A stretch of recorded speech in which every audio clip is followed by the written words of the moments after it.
I guess we'll see if this works now, huh? Yeah, so the ISP techs came in, and they rewired a lot of, stuff. Hello, V-Sheep. Essentially, what was going on... Oh, hello, Gabe. So there's like a box that our router is connected to, and the wire that it was connected to wrapped around the entire house and then under the house and into the living room. We're thinking either at some point one of the wires under the house got damaged, or maybe the wires were just too long. We're not entirely sure, but we had it rewired. Now it's fed directly from that side of the house into the living room, so it should be significantly shorter a distance for travel time on all that. And fingers crossed, it doesn't go haywire. I am noticing that it isn't staying completely green, but it's not, like, fluctuating into yellow yet. I gotta emphasize that yet, because it's still early in the stream. Thank you for the dihydrate, Gabe.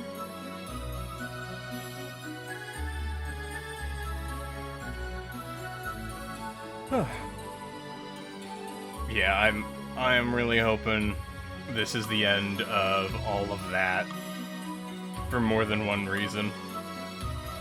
I've actually been hosting a Terraria server with family members. It's been a lot of fun playing Terraria with them again. Last time I played Terraria with my family, we were... Let's see, it was 2015? Yeah, 2015. I did it with my stepmom, my biological father, and I'm pretty sure my biological mom would have joined in as well, but she didn't really have time, first off. Second off, she's not much of a gamer, my biological mom. My brother joined in, though, during that 2015 one, and that was fun. I haven't actually played a game with my brother in a long time. Supposedly he's moving into a new place. Maybe when he moves in, I can catch up with him. I think that would be nice. Serval's gotta stick together. But yeah, I've been hosting Terraria, and when the internet was scuffed, it really showed. Because, like, it would, you know, turn daytime, and then the zombies would proceed to moonwalk at lightning-fast speeds. And I actually have a recording of that happening, and I want to do some video editing of it at some point, because I think it's kind of hilarious to watch, and just how bizarre it looks.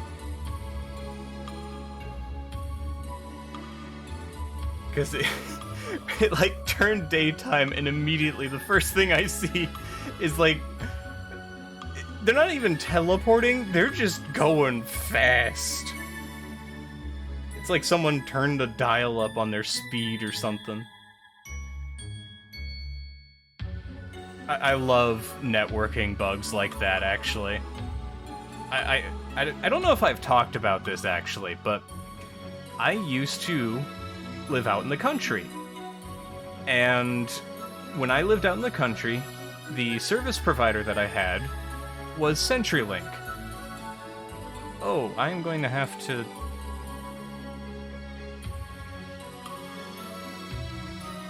Okay, I am gonna have to redo my overlay on this one. But anyways, what was I saying? Right, so CenturyLink is what I would suggest avoiding as much as possible, unless they're like your only option, don't. Just don't. Like, the customer service that I had for the past, like, 3 months wasn't exactly amazing, but it was still leagues better than what I had with CenturyLink. And so here's the thing about living out in the country. Your internet speeds suck a lot. Like, let's see, I had 1 megabit down, and the up speed was like half that, so 0.5. If I wanted to stream, I would have to do it at like a 800 by 600 resolution if I wanted it to be even vaguely comprehensible.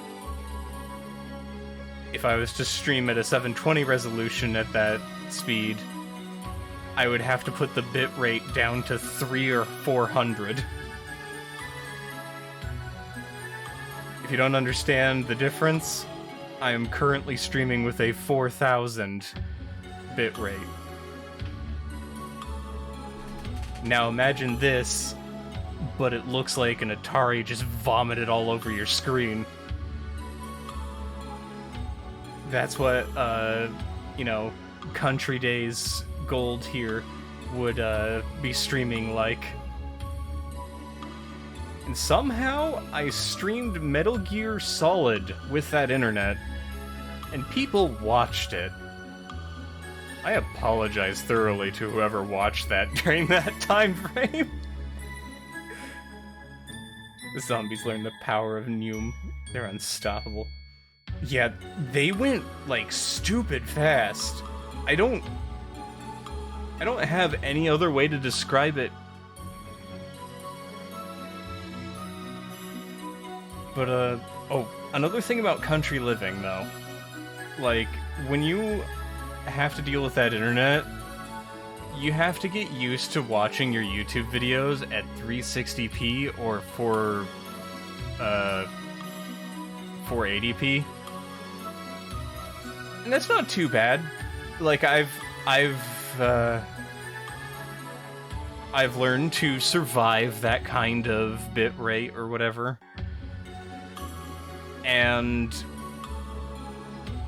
oh god, like, if you wanted something in 720, like let's say it had a lot of minor details that you couldn't possibly see in 360 or 480, you had to wait so long for a 720p or a 1080p video to load.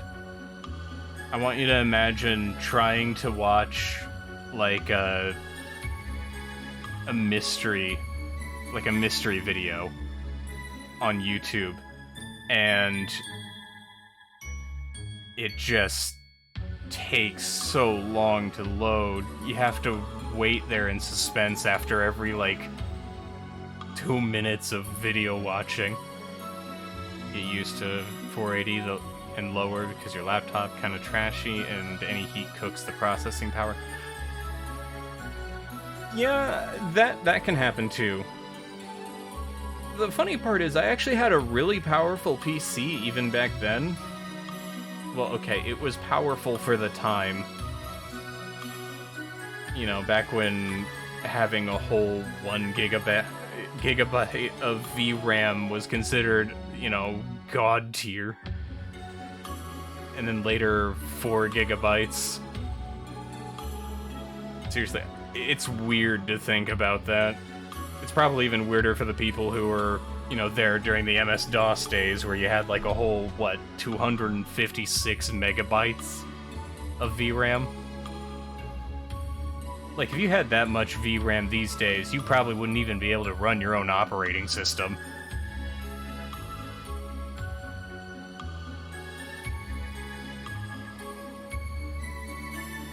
But yeah,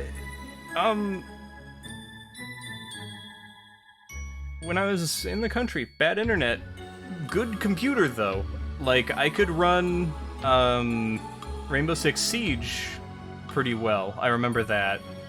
You know, back before the community went to the garbage can and, all that. Like, honest to God, that's one thing that always kind of upsets me looking back at Rainbow Six Siege. I really liked that game. And when it was still $60 and, brand new, the community for it was super chill. I remember doing like a competitive match, and I did a move that cost the entire game. And if I was playing like Rainbow Six these days, they'd have ripped into me, like calling me all sorts of words that I can't say at all. Not just from a PG-13 sense, but like just morally and that sort. But like back then, basically the worst I got was nice try. But in the future, you're probably going to want to do this instead. And it's like, you know what? That's good. Like, a chill, competitive community is so good, like, I cannot even begin to describe it. I never had a bad competitive game during that time frame with the community. Like, sure, there were games where I got just demolished, but, like, everyone there was so nice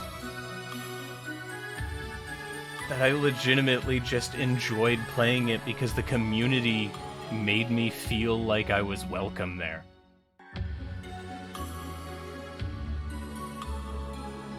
I know I'm getting sidetracked a bit. I do have a game set up to test the waters a little further. I wanted to start on just chatting first off to make sure the internet was capable of handling basic scenes. And from the looks of things, it is. Ain't that nice? But I don't think I pointed it out, actually, but I did do some redecorating with the overlay. This will have more importance later. At the moment, it's just kind of a little addition I did for fun. But the game in question that I kind of lurking with an inspiration bell. Ooh.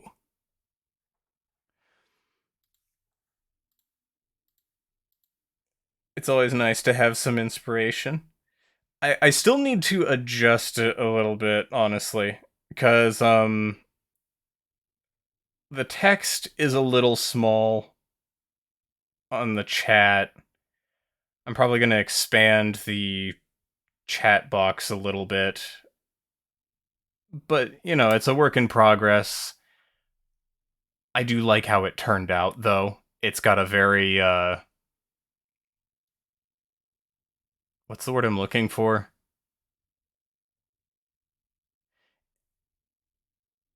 I don't know exactly how to describe it, but it sure do be a thing. But, okay. Enough of the getting sidetracked by things, because I am I am definitely someone with that good old ADD. But the game that I have set up for today is one I have not played in a long time, really.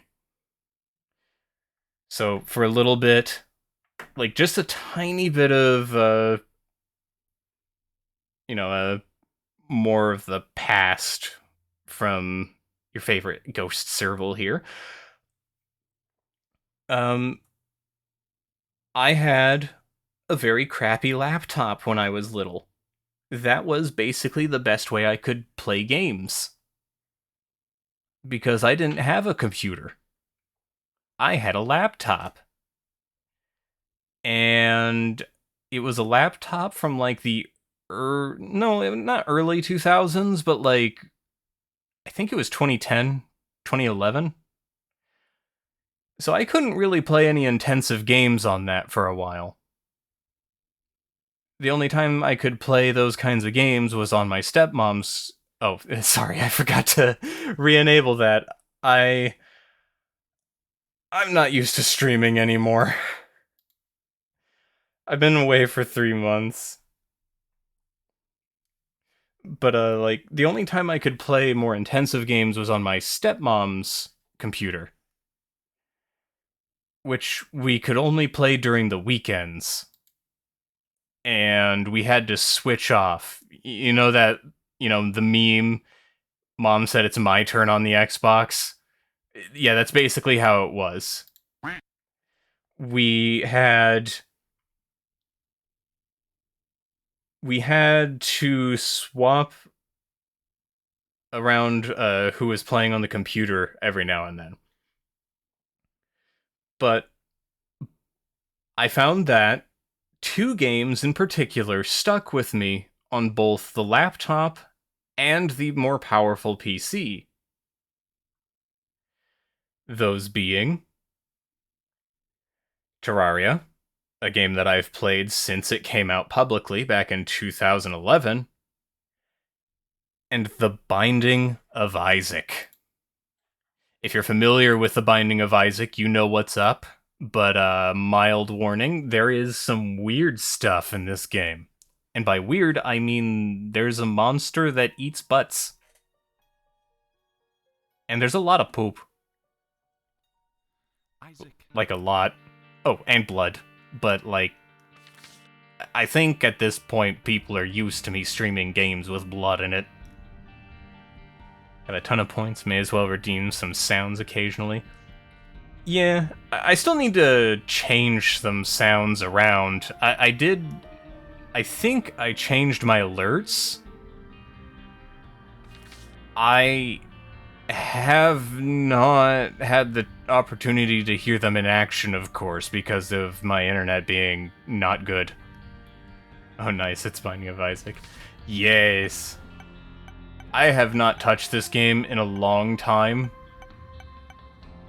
I have a few things unlocked, it looks like.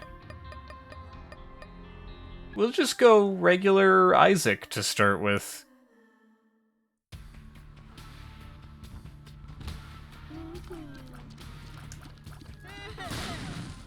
Perfect. Soul Hearts to begin with. I have to get used to the control again.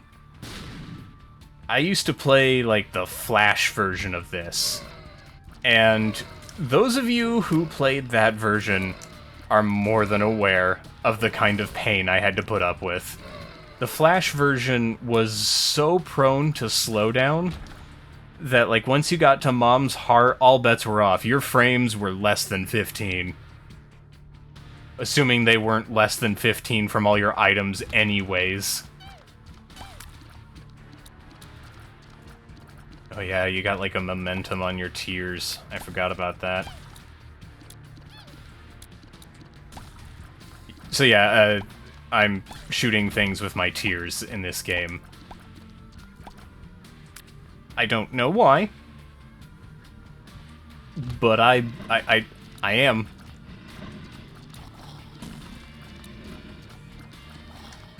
I remember also when Binding of Isaac Rebirth, that's the version I'm playing now, or I guess it's technically Repentance, since I got the DLC for it as well. And just never played the DLC. But I remember when it came out, like, a Rebirth, and it was like, oh, finally, I can play this on anything, and it will actually run at a decent frame rate instead of choking and dying every time I exist for longer than 2 seconds.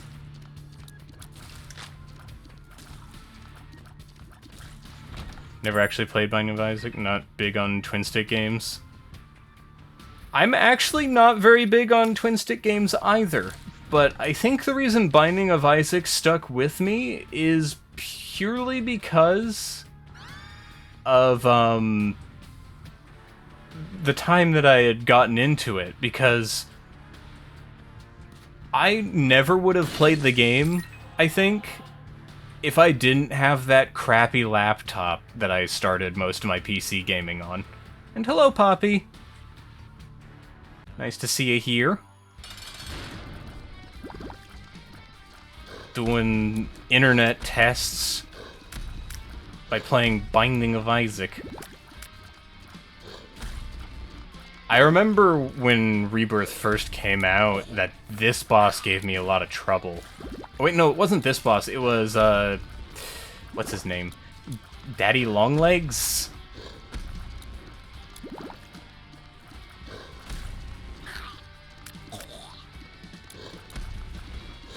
The one that is Stompy. I mean, I guess this one's Stompy too, but it's Stompy in a different way. Speaking of internet, planning on getting internet better than 10 MBS per second.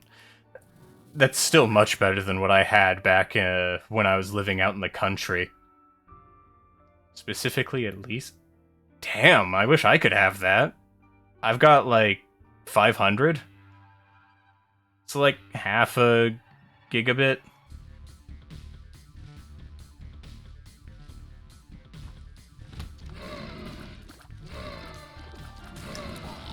This is a lot of things. Oh, it went red. Oh, I should also probably pay attention to what I'm doing in the game. Okay, so it is dropping. It is definitely dropping, and continuing to do so. That's... I'm really curious what's causing all of the frame drops to begin with. It's stabilized again, but that was still like 400 frames dropped all in that moment. Huh.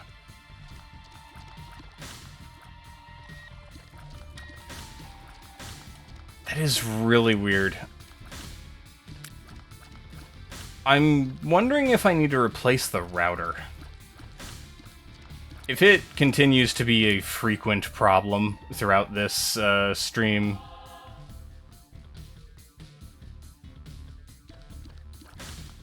yeah, usually when you're dropping frames, you probably want none or as little as possible.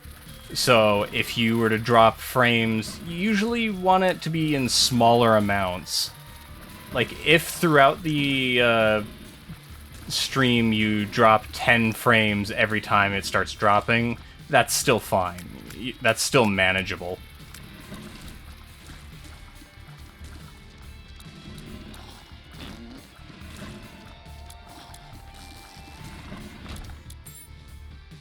Do I want that key?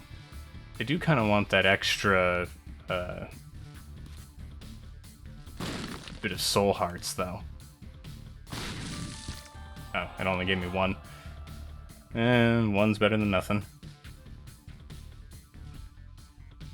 Will definite...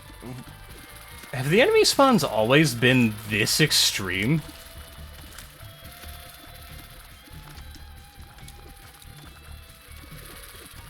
I know I've been away from Binding of Isaac for, like, a while, but, like, man, I do not remember this many enemies spawning so frequently.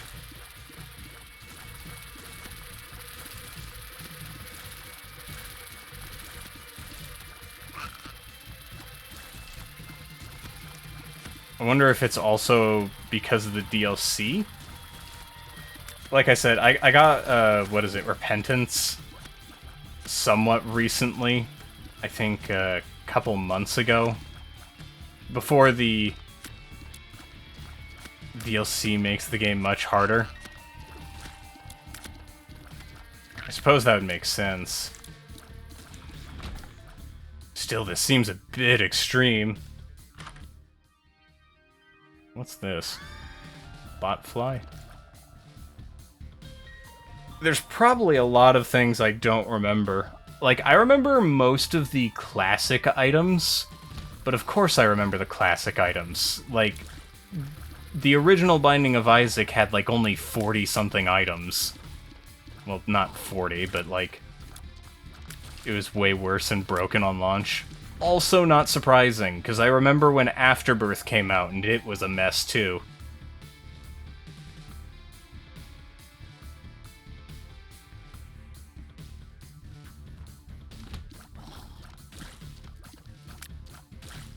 Was it Afterbirth that was the first DLC? I don't actually remember. Whatever the first DLC for The Binding of Isaac was, I remember when that came out, it was messy. So was Afterbirth Plus. I heard more about that one.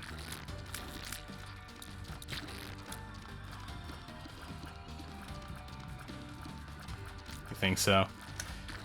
I wouldn't know for sure, because, to be honest, I've been away from Binding of Isaac for so long, and unlike Terraria, where I've retained it so well I could play it in just about any other language and still know exactly what I'm doing, I never really memorized much of Binding of Isaac.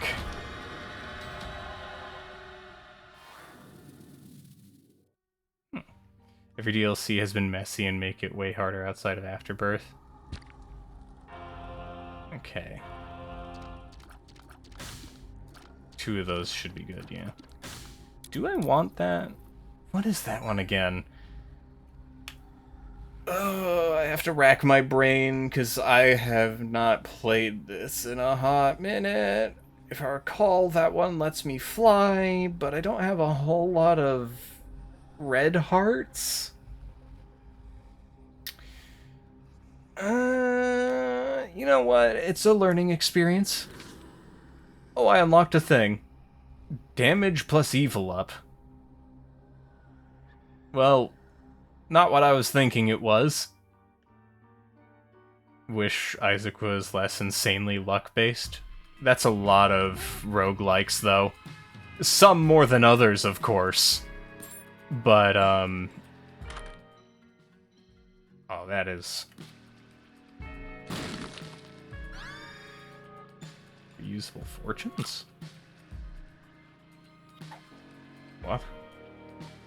Like 95% luck, 5% skill. That might be more the case with the DLCs, but I remember in, like, the original, luck wasn't as big a thing. But I'm also more familiar with the original version.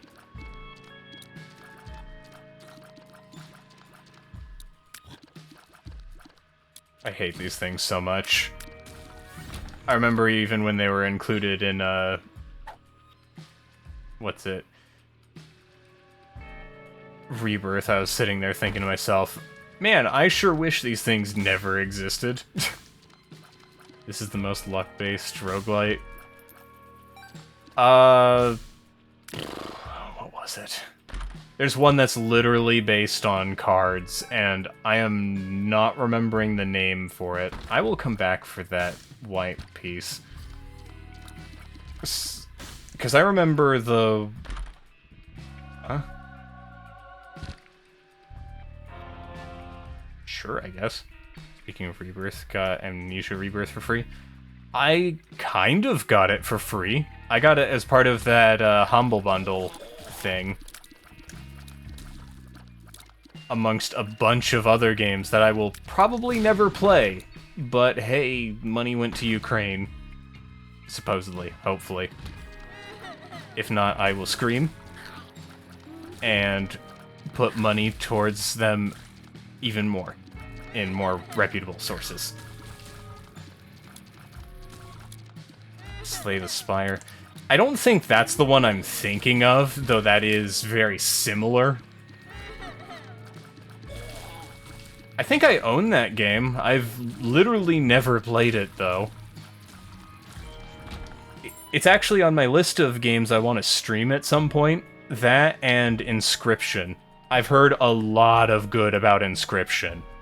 I have a coworker that, a coworker that basically, you know, they played it one day and they just could not talk about anything else. And whenever I hear someone talk that much about a game, I know it's something I have to look into. Like, some people get annoyed with that, and I don't get that. It's like, mate, you basically just got a free review.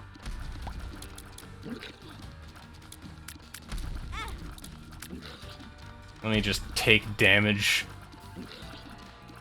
to one of the easiest bosses in The Binding of Isaac, next to Larry Jr. And again. Oh, we got 2 of them. HP up, don't swallow the prize. What is this? Super Ball? That's a new thing. Can replace one of these, because we got 2 white hearts. I need to focus on the game, but I keep looking at chat. I'm just excited to be streaming again. And it was a deep shit show when Afterbirth Plus came out. Yeah, I remember hearing about that. It was one of the reasons I didn't buy it. I had basically just heard constantly, by the way, this is bad, please do not play. And so I didn't.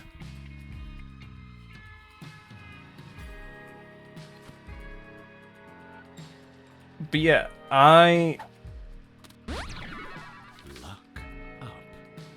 do remember a card-based roguelite that was horrendously luck-based. It wasn't Slay the Spire, I know that much for a fact. Because it was one that I actually played. I have not played Slay the Spire. I've been meaning to, though.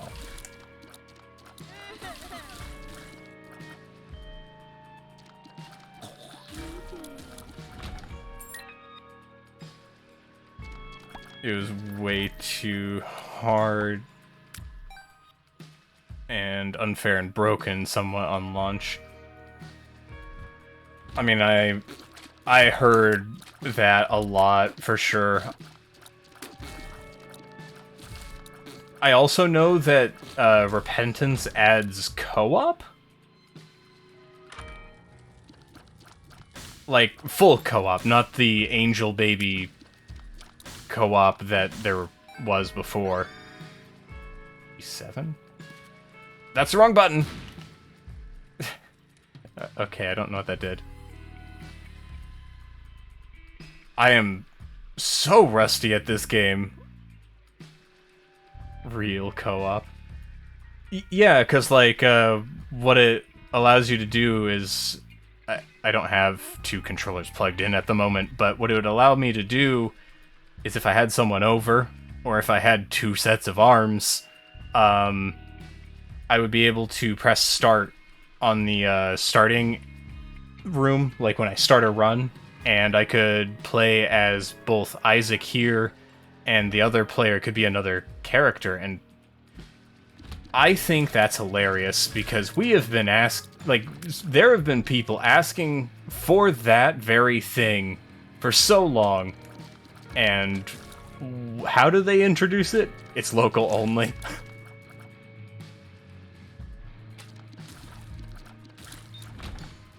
Like, I understand why it's local only. Networking is hard. I don't expect game companies to just magically be able to pull net code out of their rear end. But, like, I still would have liked if it had proper, like, online co-op and no need to do the, Steam Remote Play. Though I will say that Steam Remote Play is still very nice, and I am glad that it is a completely free service that doesn't eat up most of my network. Because Parsec, if anyone remembers Parsec, was very prone to just eating your network. Are these corn?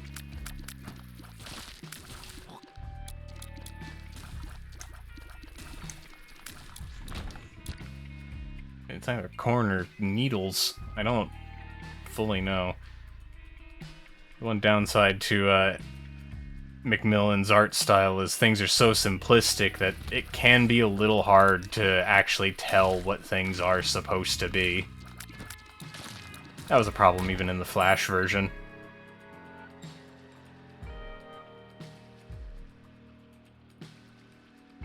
When you're bad with online, you become FromSoft. Oh god, yeah. Like, FromSoft, I love your games. To bits. They're some of my favorites. In, like, recent memory. Dark Souls 1, I can replay as often as I can Terraria. But good lord, the online is terrible. Like, it would be one thing. It really would be one thing if it was just co-op.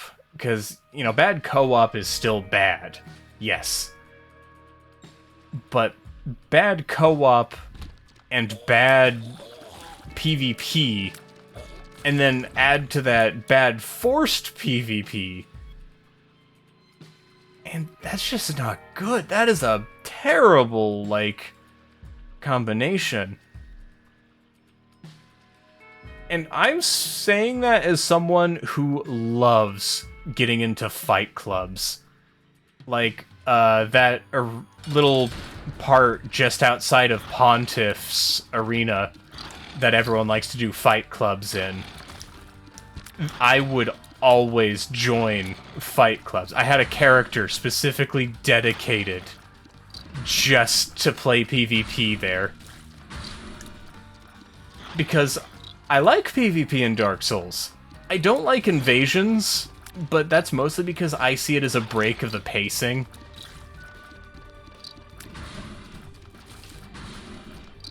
Like, I don't know. Invasions always feel like they're breaking the pace of my exploration, and I like to take my time, even if I'm in co-op or human or what have you, to, you know, explore. I can't quite do that if I have someone who can one-shot me just coming in when I least expect it. Someone doing insane challenge run got hacked and forced in the new game plus 70% of the way through. Yeah. For Dark Souls 3. Sounds about right. My knowledge of Binding of Isaac is basically entirely Tear of Grace. Oh god, that is a name I have not heard in a long time. Who was it that I... Hold on. I don't know if I'm remembering this guy's name properly. The person who introduced me to the Binding of Isaac... Well, Northern Lion, that's who. I haven't seen anything of Northern Lion for, you know, ever.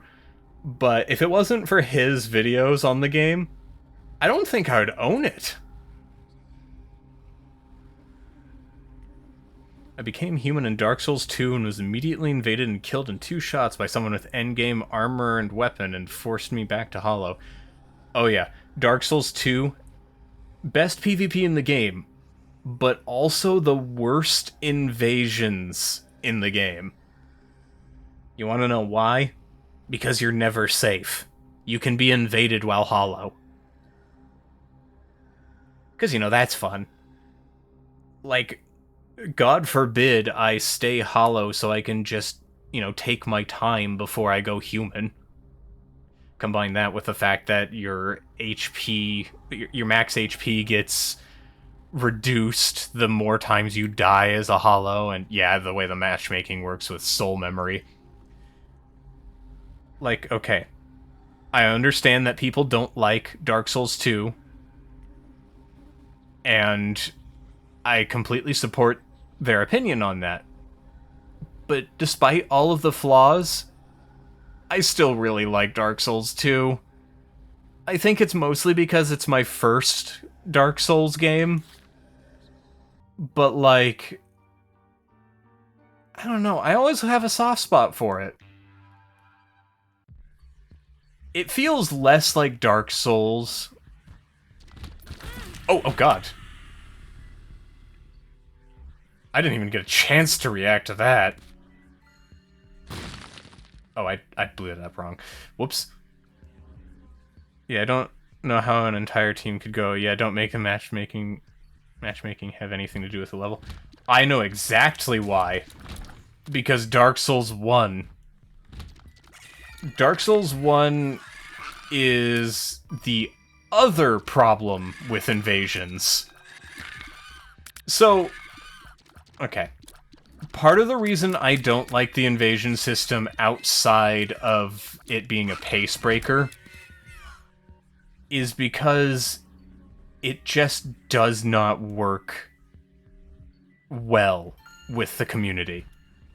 The community is going to, regardless of what people say or do, going to find ways to make the invasion system very painful. Because there's always going to be one person who finds a broken build that's level 1, or soul memory, whatever, and they'll invade with endgame gear, or they're gonna pack mule it to a new character. One or the other. And it gets messy so quick.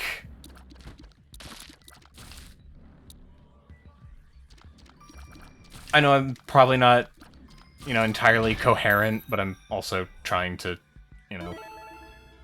make sure that I'm not dying in this game. But, okay. I'll pause for a bit just to talk about this. What is bad about Dark Souls 2?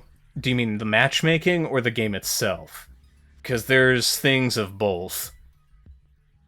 Outside of invasions. The adaptability stat is kind of a mess. It incentivizes basically putting points into adaptability so you can actually be able to dodge. And if you don't put points into that, you have to, literally have to, rely on shields. There's a reason why Dark Souls 2 had a very heavy shield meta. And that's because adaptability, you don't put your points into that unless you want to die. It's necessary for dodging. But also at the same time, if you put your points into adaptability, you're not putting points into any of your strength or dexterity, so you're not doing as much damage. And if you get invaded while you're, not doing enough damage, that guy who didn't put any points into adaptability is now able to hit you much harder, even if they have exactly the same build otherwise.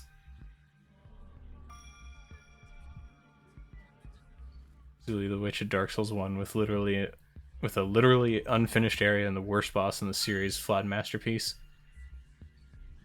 I'm gonna be honest, I don't think the Bed of Chaos is the worst boss in the franchise. And I'm not saying it's a good one either. It's bad, don't get me wrong. But I personally think that the worst boss in the entire franchise is either one of the mob bosses in Dark Souls 2. And it's not because they're bad as bosses. Well, okay, they are bad as bosses, but it's not like they're poorly designed. It's that they're so boringly designed. What are they? Here, you have a bunch of rats. Or a bunch of dudes. That's it, that's your boss. Have fun. Slap them. Each of them dies in like 2 hits. Riveting, right? Easily a Dark Souls 2 with the kind of cool thing cut from a game full of disappointment. I can honestly agree with Zuli on that point. There is a lot of disappointment in 2, but my stance on it is the disappointment comes from the things that were cut. Because I still think that Dark Souls 1 is also full of disappointment, because there's some things cut from that game that are just so cool. I wish we got to see it, but we can't because it's cut content. Dark Souls 3 is also guilty of this. And I think that's a sign of a really good game, though, because every single piece of cut content in any of these games, even the cut content in Bloodborne, I see it and my first thought is, damn, I really wish I got to see that so I could have more of this game I love. I think that is a sign of just how good those games are. Know nothing about what was cut. Oh, there was so much. My stance, since I've never heard anyone actually give specifics other than it bad, I'm taking it as a mostly circle jerk opinion rather than genuine issues and a full-on bad game. The way I would describe it is Dark Souls 2 is a bad Dark Souls game, but it is a good game. Like, by itself, it is good. As a Dark Souls game, it's not. I would actually say the same thing about Dead Rising 3, or Dead Space 3. Dead Space 3? Very bad as a Dead Space game. I still love it. I still have a lot of fun. Hear that a lot and never agree? That's fine. It's my personal opinion on that matter.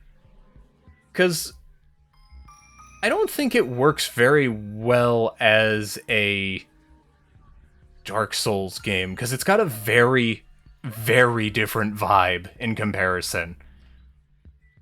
If I had to describe it in any way, Dark Souls 1 versus like Dark Souls 2 is like comparing Dragon Age to Warcraft 3.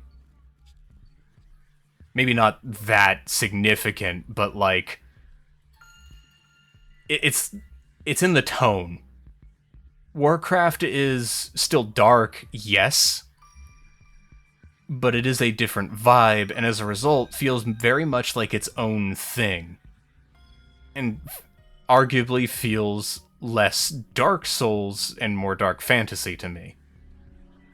Especially since there's more actual fantasy elements showcased in Dark Souls 2 than ever before. Not that that's a bad thing. I actually really like it. Because I don't know about you, but I love fantasy. I also love seeing people's twisted versions of, like, your average fantasy creature. Like, you can make a goblin, yes.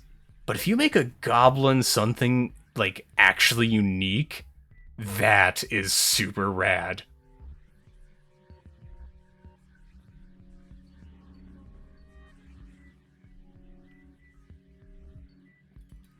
So yeah, I do think that Dark Souls 2 is a bad Dark Souls game, but I will defend the game because I still think it is a great game. And while I do have my gripes with it, I have my gripes with every game, so that's nothing special. I have gripes with Binding of Isaac. I have gripes with Terraria, a game that I have sunk so many hours into, I'm pretty sure it's like engraved in my brain somewhere. I probably have an entire crafting tree. I'm pretty sure I have the entire cell phone crafting tree memorized now that I think about it. My thing is, I hear games as mechanics more than vibes, so I never have seen a game as bad X game but good game. That's perfectly valid. I see it very differently personally because I have played a lot of games that feel exactly the same, may even be part of the same franchise and the like, but they feel different enough that they are kind of their own thing, and while it may not be entirely necessary to treat it as its own thing to enjoy it, I feel something can be gained from seeing it as a different thing. More as just weaker/stronger entry. Yeah. And I can understand that viewpoint as well. Love talking about games. Same. I mean, video games have basically been my escape route for God knows how long in life. So I've had plenty of time. I feel bad, I'm way more optimistic about games. I'm usually fairly optimistic when it comes to games as well, but I have been told by some people that occasionally I seem very critical even of games that I like. And that's not really because of, you know, me disliking a game or anything. It's entirely just because I want to get into game development myself, and I'm trying to learn what's good and what's bad, so I tend to voice that kind of stuff a bit more.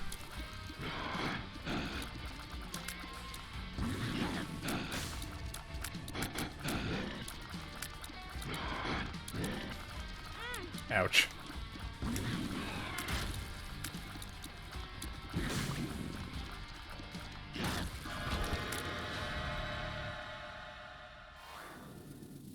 But I definitely I definitely really like to analyze games, pick apart the things that make a game good and what parts kind of detract or annoy in a game. Actually, a really good example, using Terraria as an example here. I love Terraria. I've said that multiple times on this stream alone. But I will not deny that it is very prone to giving some of the worst situations to the player. It is entirely possible for you to have a blood moon, a pirate invasion, and the twins spawning all in one night. The problem that comes with that is now you have a boss to deal with, an invasion to deal with, which is basically like a boss, but instead of, you know, one entity, it's a billion of them that you have to rapidly kill. And you have to deal with increased spawn rates, so hey, guess what? All of those invasion enemies that are coming in, yeah, there's like a buttload of them. Good as Dark Souls single player and bad as Dark Souls multiplayer. I like the multiplayer, but it's not perfect. Kingdom Hearts 3 and Action Commands. I still have to play Kingdom Hearts 3. Least favorite thing is in any game is a lack of tutorial/learning. I don't know. I think that's not a problem for me personally. But it also depends heavily on what kind of game it is. And also how it handles its beginning parts. A great example, I think, is, what? I'm trying to think while also not being slapped. I keep doing that. Shoot, I just had the game in my mind, and dealing with all of that made me forget it. I know it's in my... Actually, here's a good example. Doom. Doom has the perfect non-tutorial I have ever seen in a game. And I'm not talking about 2016, though 2016 does very good as well. I'm talking the original Doom. Where does the very first Doom start you in? It starts you in a room with a gun, and nothing else really in there. There's an explosive barrel, so you can test out shooting, but for the most part, you're not in any danger. You don't have to worry about anything. You have plenty of time to get used to your movement. You can figure out how to open doors.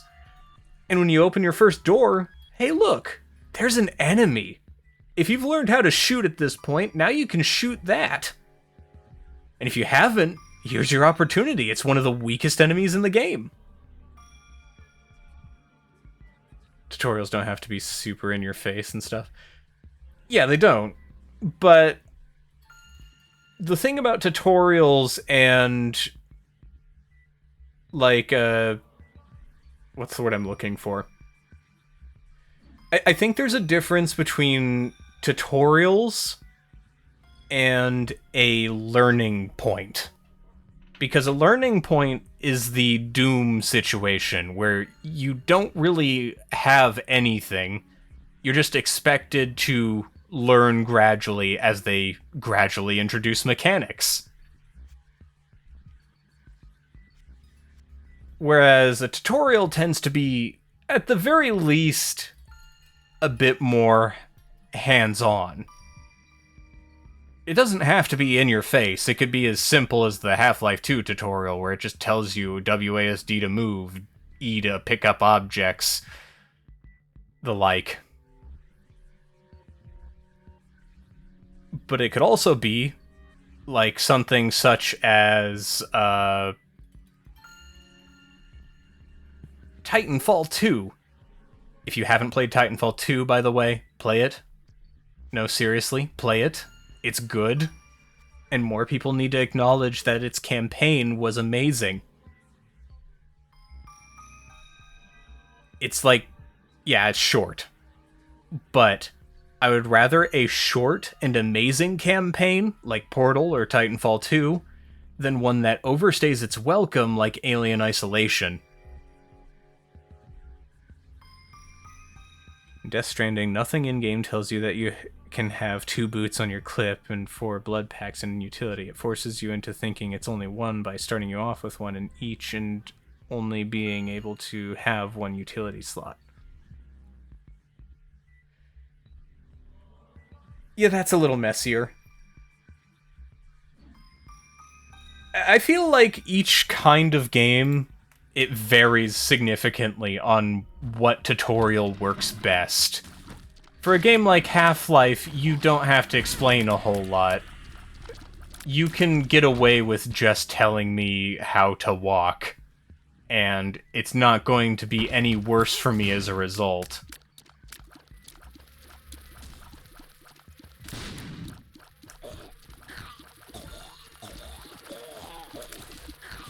Oh, that's annoying.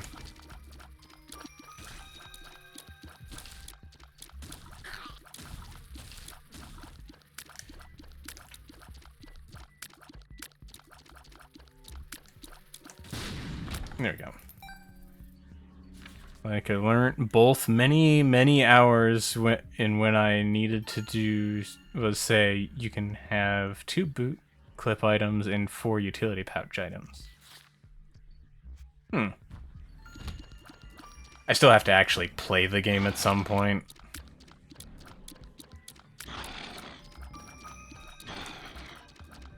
And for blood pouch, it's literally less healing.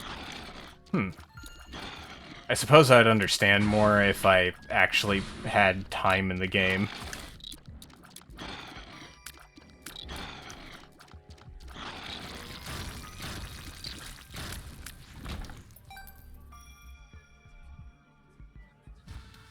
Oh, hi, Gluttony.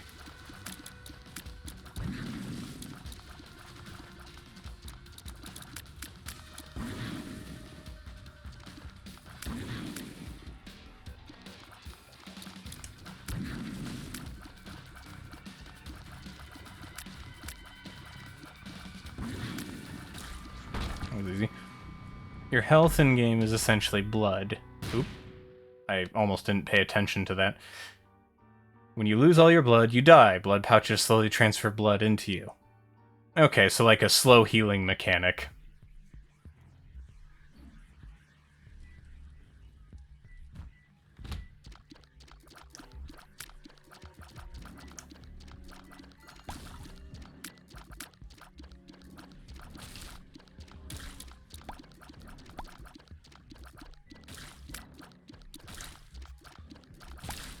and boots are just boots. They wear out, and when they wear out, you lose them and slowly take damage from moving. Huh. Don't know how I like the sound of that. I got a lot of protection items.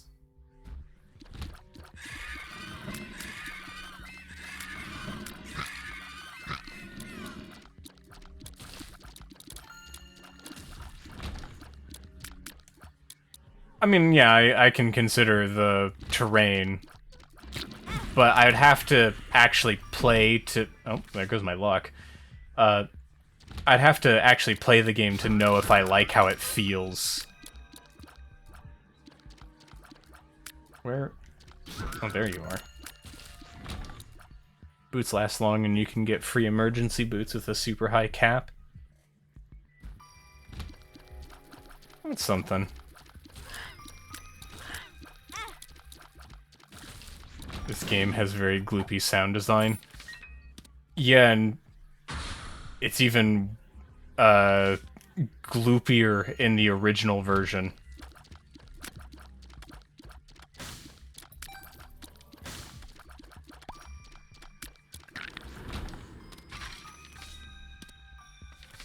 I forget. Oh, that's a heal. Reminding me of Hollow Knight. There's another game I have to actually play. Like, I've played a little bit of it, but I never played enough of it.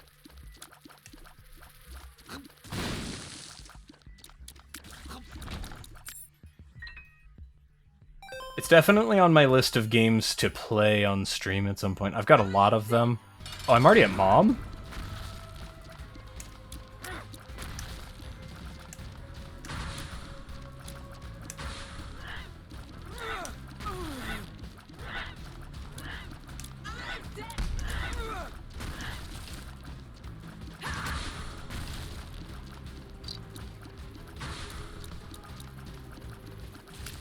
Honestly, Punching Bag is throwing me off more, because I'm not sure where Mom's foot is going to end up.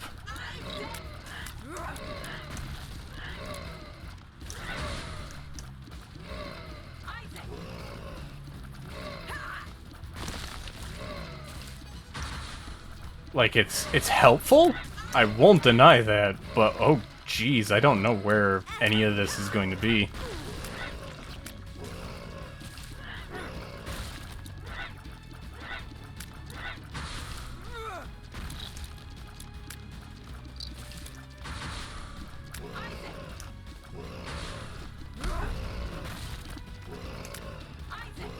I really need better damage.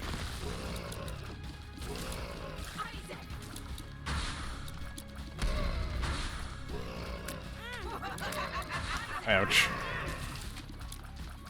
I'm taking a stupid amount of damage for what is actually a very easy fight. I'm just so rusty.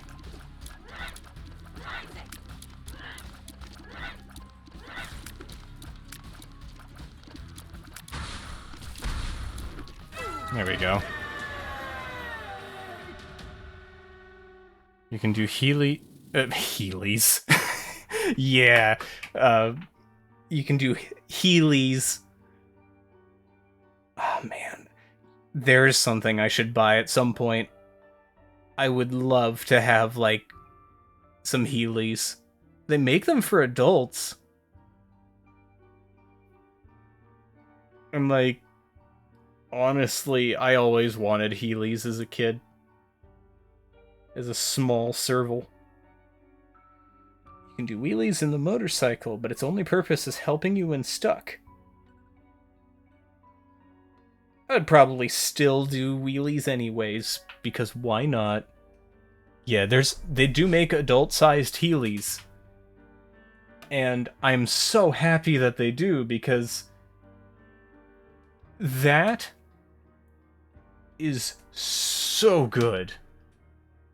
Like, that it means I am capable of doing that, like, finally getting something that I've wanted since I was a kid, but never could because my mom... We didn't exactly have a whole lot of money when I was smaller. So a lot of the things that I wanted and the things that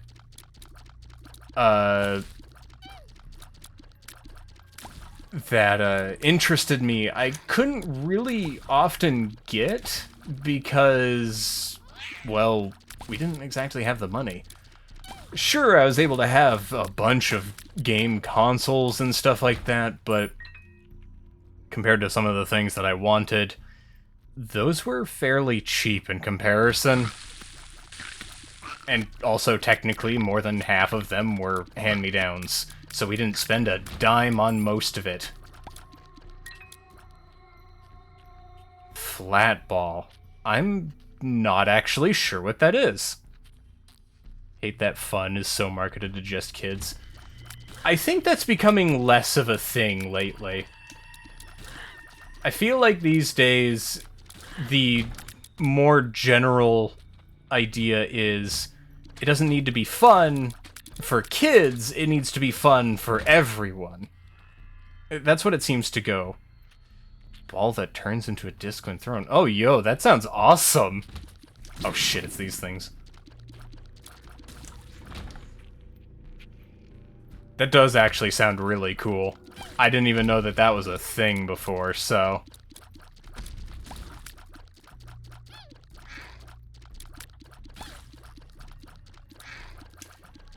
Also, these are like one of my least favorite enemy types in Binding of Isaac. The charging enemies. The ones that, like, will do that brief charge up and then fling themselves at you. Alright. So, one thing I do remember is that once you reach the womb, there are no, and I mean literally no, item rooms anymore. Okay, I thought there was going to be a secret there. I'm going to give one more try to this. Okay. No. I forget what to look for in that now. Let's see how this goes.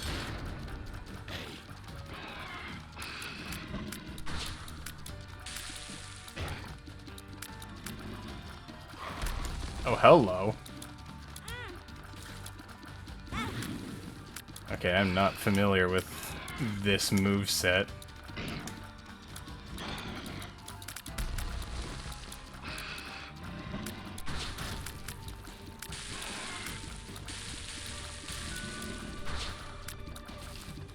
Had a very early 2000s commercial.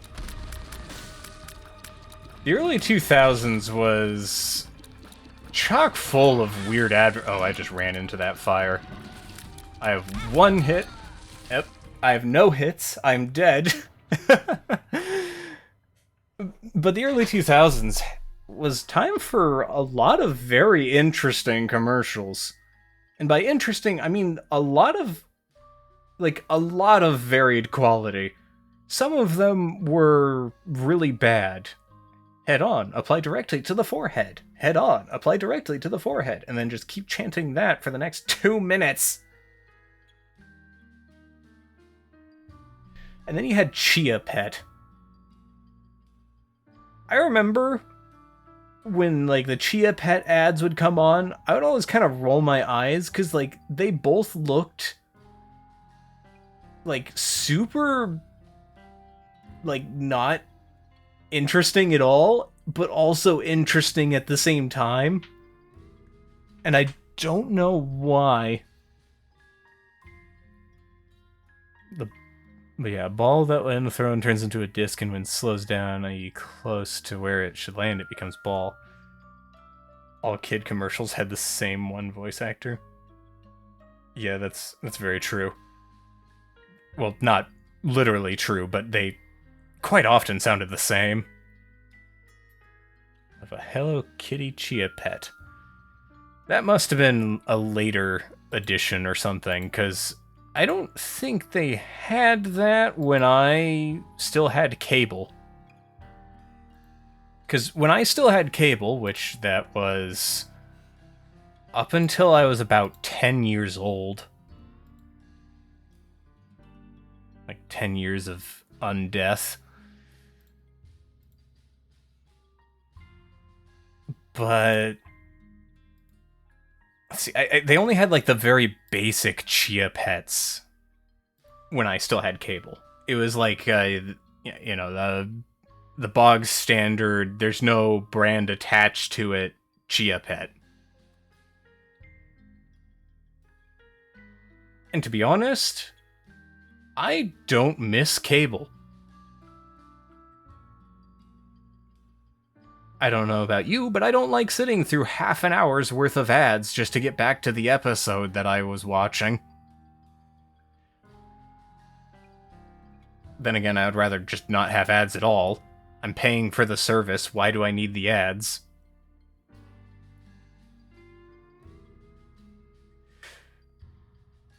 I suppose as things get bigger, they get more expensive, but... ugh.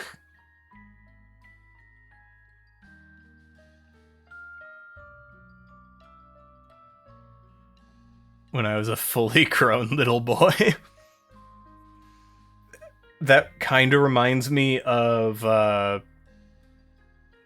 like, I haven't watched Game Grumps in forever, but one of the things that I always remember from them is that time they were playing, what was it, Yoshi's Cookie?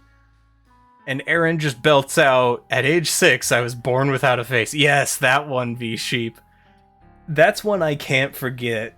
Even if I don't watch Game Grumps anymore, there are certain quotes from them that I just can never remember.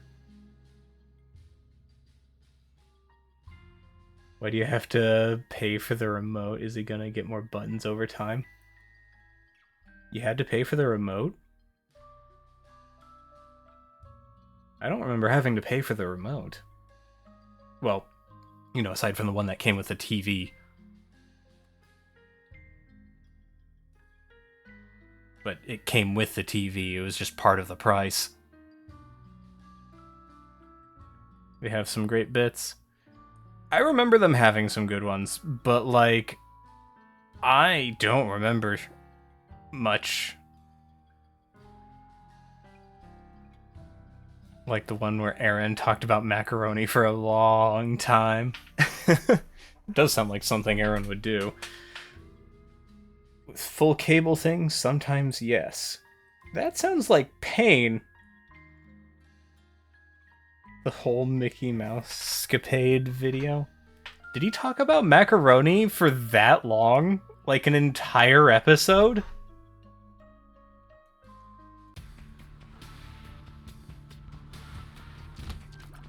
Whoa, huh?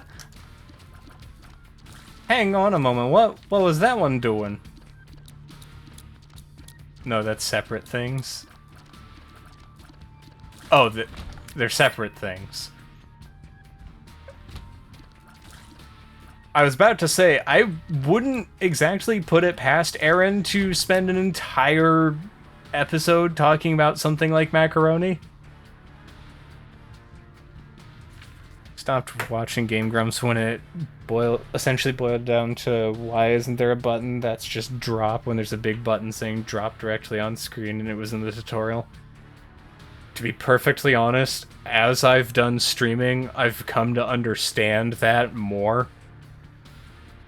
It is not easy to talk and play games at the same time, especially if you have ADD, which, if I recall, Aaron does have ADD, though that's not to say that it is an excuse for anything, especially some of his more egregious cases where it's like, mate, the game spent 10 whole minutes telling you how to parry.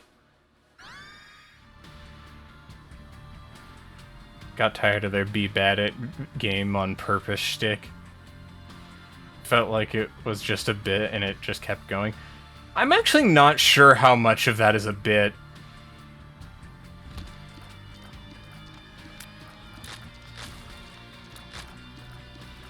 And insulting the game for it.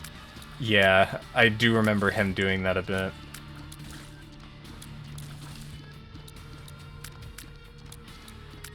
Where they could theoretically edit out the annoying stuff. That is true. Though, admittedly, the Game Grumps still do more editing than someone like Darkside Phil ever has. Seriously, like, every single one of his videos, it's just like... I don't know if anyone really remembers much of Darkside Phil. I know Poppy does. But, Darkside Phil is a very interesting character when it comes to the YouTube scene, because he used to pride himself on... How did he put it? The raw, uncut gameplay or whatever, showing every little bit. Basically, it was his excuse of, I'm not gonna edit this, so whatever, I'm gonna put it on the website. If you want insulting the game, oh god, Darkside Phil is the king of insulting games for no reason, I think. Reminder, it took until episode 3 of their Dark Souls 2 video to actually play the game? Did it? Dan was great. Yeah, I did like Dan. He was usually... To be perfectly honest, I remember when Dan was introduced, my favorite episodes when it came to, like, Dan and Aaron was when Dan was playing. Because Dan would actually play the game.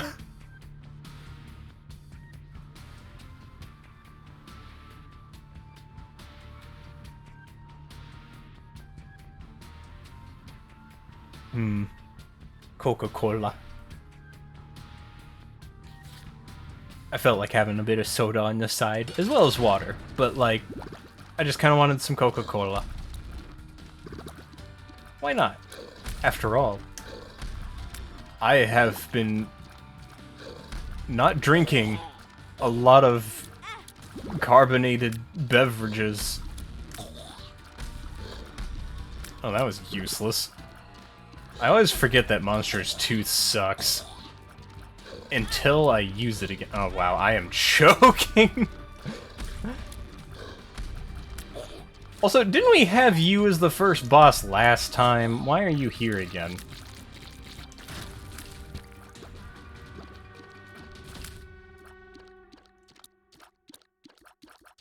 We get, like, the exact same seat? No, we didn't get the exact same seat, because I got Monster's Tooth this time. It was actually the Dark Souls 2 stuff that made you finally unsub. I don't remember what got me to unsub. I think there wasn't any specific thing. It was just like... I wasn't really having fun watching them anymore.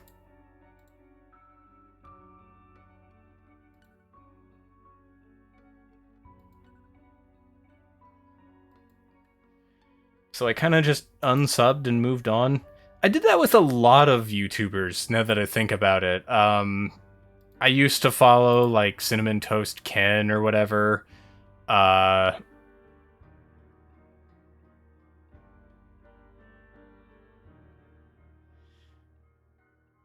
know I unfollowed Cryotic Monkey or whatever his name was, way before that was opened up to the public.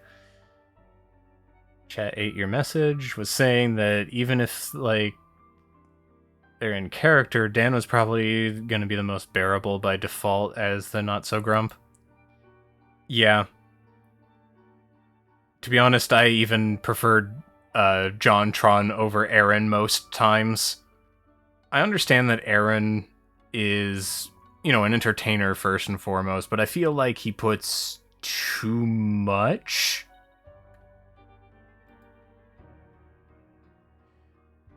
I guess the way to put it is Aaron kind of forces it, and it, like, really shows in his, like, comedy. quote-unquote, at some points. Like, he can be a genuinely funny guy, but, like, I don't know.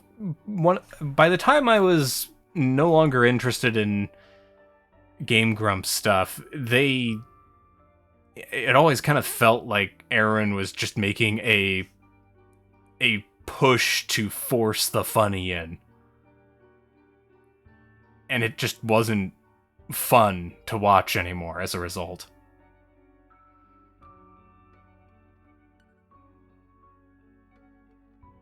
Same, I was hoping it would get back. Oh, hold up. Get back, but 2 episodes of literally just nothing made me go, yeah, they don't care. Like, there's a point in life where watching someone get angry and be bad at games is just no thanks. I think that actually depends heavily on how someone acts when they get angry. There are some people who are genuinely hilarious when they're angry. And I don't mean it as, like, they start shouting and calling the game terrible and saying that the developers are all failures. I'm talking the people who, like, yeah, they're angry, but, like, they're stubborn, and they're about to perform the dumbest shit you have ever seen in your life, and it is glorious. Germa is exactly what I'm talking about. He is the perfect angry gamer. Because AVGN is obviously playing it up, and not someone who actually makes feature-length videos dedicated to why they personally hate a well-liked game. It really feels like he's pushing it, like I'm the grumpy one, so I have to be loud, weird, and rude, and it's comedy. I heard the defense that Game Grumps videos are more for hearing their interactions. Ah, there we go. I haven't had a chance to actually hear if my alert sounds went through. Welcome, Vun?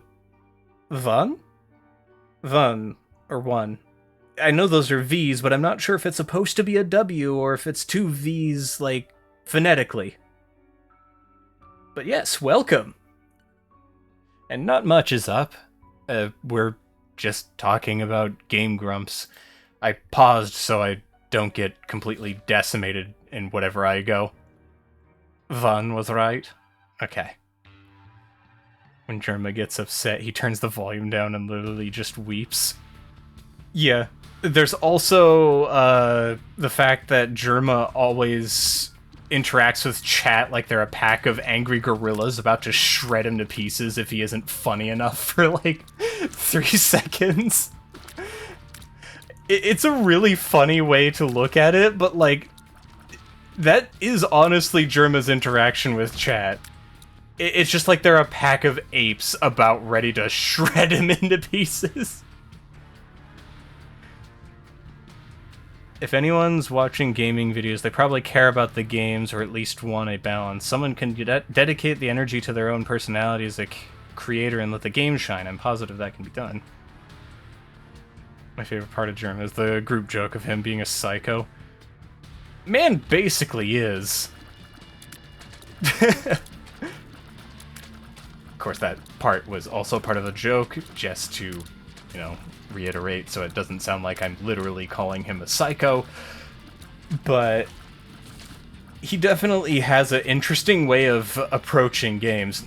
No, I would say that the closest to basically a proper psychopath in any, like, video game channel I've seen would have to be Call Me Kevin. Oh, that was a one-room thing, wasn't it? Yeah, it was. The Hermit. I'm remembering what these are. But yeah, welcome, Vun. I forget if I said that already or not. Hope you have had a lovely day. Germa is a living cartoon character. He is a real anomaly of a character creator. I think he's one of the few, honestly, from that era of YouTube that has survived as long. Because, okay, a lot of, and I really do mean a lot, of the YouTubers from that time frame don't really exist anymore. Like, when's the last time you've heard about Cinnamon Toast Ken, aside from the time I mentioned him? When's the last time you've heard about Tobuscus?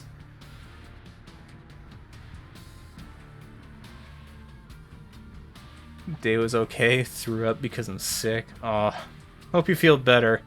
I actually was doing a bit of my own throw-up session a couple weeks ago.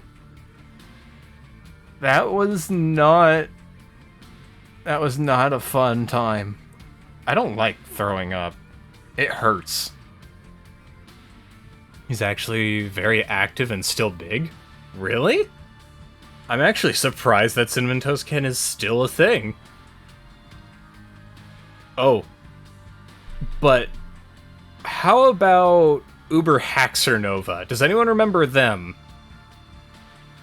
There's someone I got tired of very quickly. It's not because they're, you know, actively annoying. It's just, they're so high energy, it got draining. For me, personally. Just heard about them. Oh, did they have like a drama thing come up, or is my mentioning of them the first time you've heard about them? Don't know what video games... Don't know what Game Grumps are doing these days, but I really think they've outlived their spotlight. It's the Simpsons threshold, where a show goes on enough that it's just exhausting and you'd wish they'd stop. Yeah. I feel like the biggest problem with playing a character and that character never evolving when, you know, as a whole thing, for content creation, it's a rocky slope. Like, yeah, you can do it for a while, but I don't know. I think it's really hard to play a character for that long. Eventually, it's gonna get tired. I find that a lot of my favorite content creators are the ones that they don't have a character. They are themselves. And you can tell it's themselves because, like with any other normal human being, they change, they grow.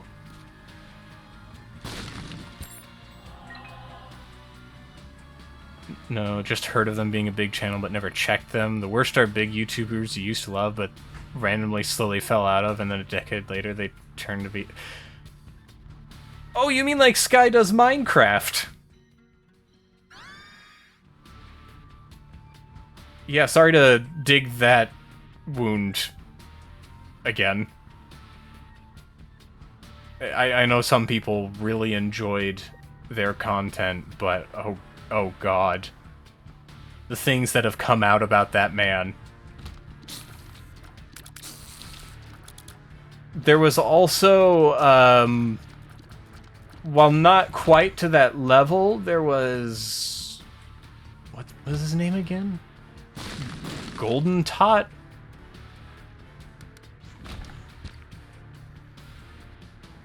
Tobuscus?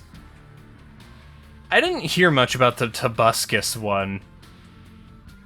As far as I was aware, it, like, got in the limelight and people kind of forgot about it, like, immediately.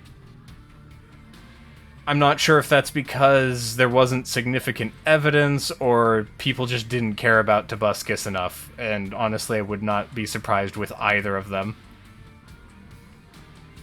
Who was it that got caught for being into kids and literally left the country? I have no idea.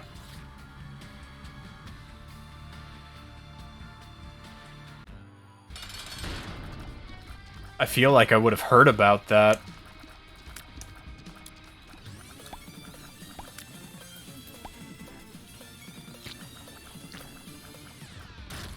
A big YouTuber.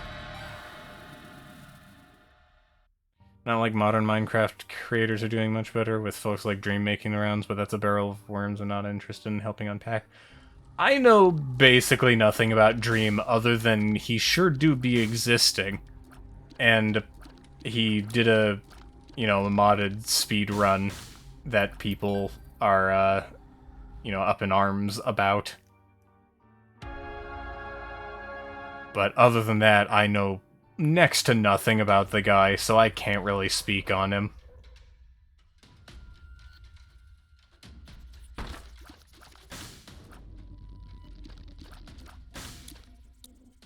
Mini Lad. Mini Lad. That name sounds familiar.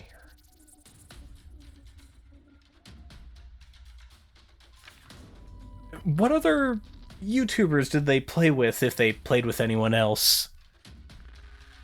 Because I swear to God, I recognize that name, but I don't have it, like, immediate in my brain, so... Vanis. Oh, right, it's all coming back. Oof.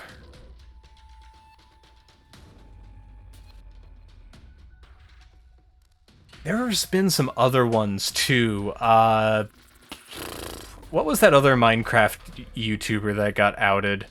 That was, his icon was like a lion. I think he played with a lot of people, and one of them was what? They were like just the lion part. Yeah, I don't remember the name. I remember one of the people they collaborated with, Paige the Panda, I think their name was. It's the Band-Aid ripping competition overhead, Gold Clover Twitch channel. Oh, hey! We're dropping frames again. It seems to be every hour or so, it just drops. Oh! It barely dropped. It dropped for just like a second, like 10 frames. That's not too bad. Lion Maker. Yes, that's the one. I literally never knew anything about them up until a video came up about them. Didn't notice any drop. Well, I was paused. It makes it a lot harder to see a frame drop when you're paused and not moving. But, the only reason I know anything about Lion Maker is because when I play games like Terraria or, like, an MMO, I quite frequently have, like, hour-long video essays playing, and one of the ones that I was listening to talks about, like, a bunch of, like, YouTubers that have fallen from grace for one reason or another. Like, for some, it's literally a case of, you know, a very simple case of the times just weren't kind to me, and, you know, I'm not as famous as I was anymore. Or some of them actually changed and just wanted to move on. And then you get the ones where it's like, oh yeah, by the way, this person was into things that they really shouldn't be. Huh? When you become very popular on YouTube, you either make a shitty song that gets turbo views, or years later get called out for being a sex pest. Yeah, pretty much. Seems to be the case, at least. I have seen...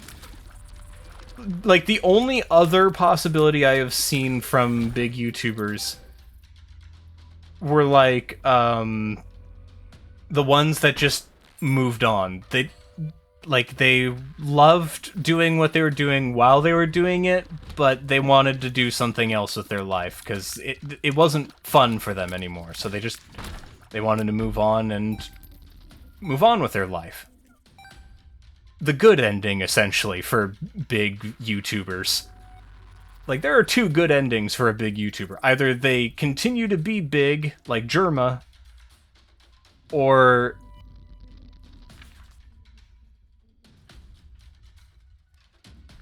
like, video essays can be fun. I usually enjoy them, like Super Eyepatch Wolf and Thaf9. I'm familiar with the first one. Those guys I like to listen to. Stir was a sad example. Is a sad example. Not in becoming a bad person, just that his fans hated when he did anything other than a game he got tired of and didn't want to play anymore. And as a result, he became scared of making videos and felt like he wasn't good enough for main big videos anymore. Yeah, there is a certain point where you have to ignore your own fan base, and that is not exactly a skill everyone has. In fact, it is a really difficult skill to have in the first place. We are social creatures. We tend to like interacting with people. We like listening to them. And as a result, it's really hard when a lot of the things people are saying about you, even if it's just what you're making, is negative. Because suddenly it feels like, yeah, you're just not good enough anymore, like with what Stir was having. Just for not playing TF2 anymore. Yeah, that's sad. Enjoyed SCW's wrestling videos as well as his videos on the histories of certain online fan bases.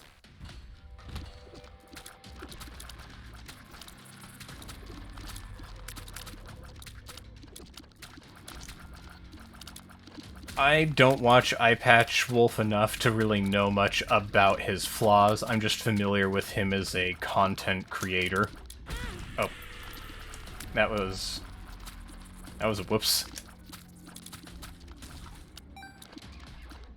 I'm trying to remember any YouTuber that was, like, really big in the early 2010s and just survived.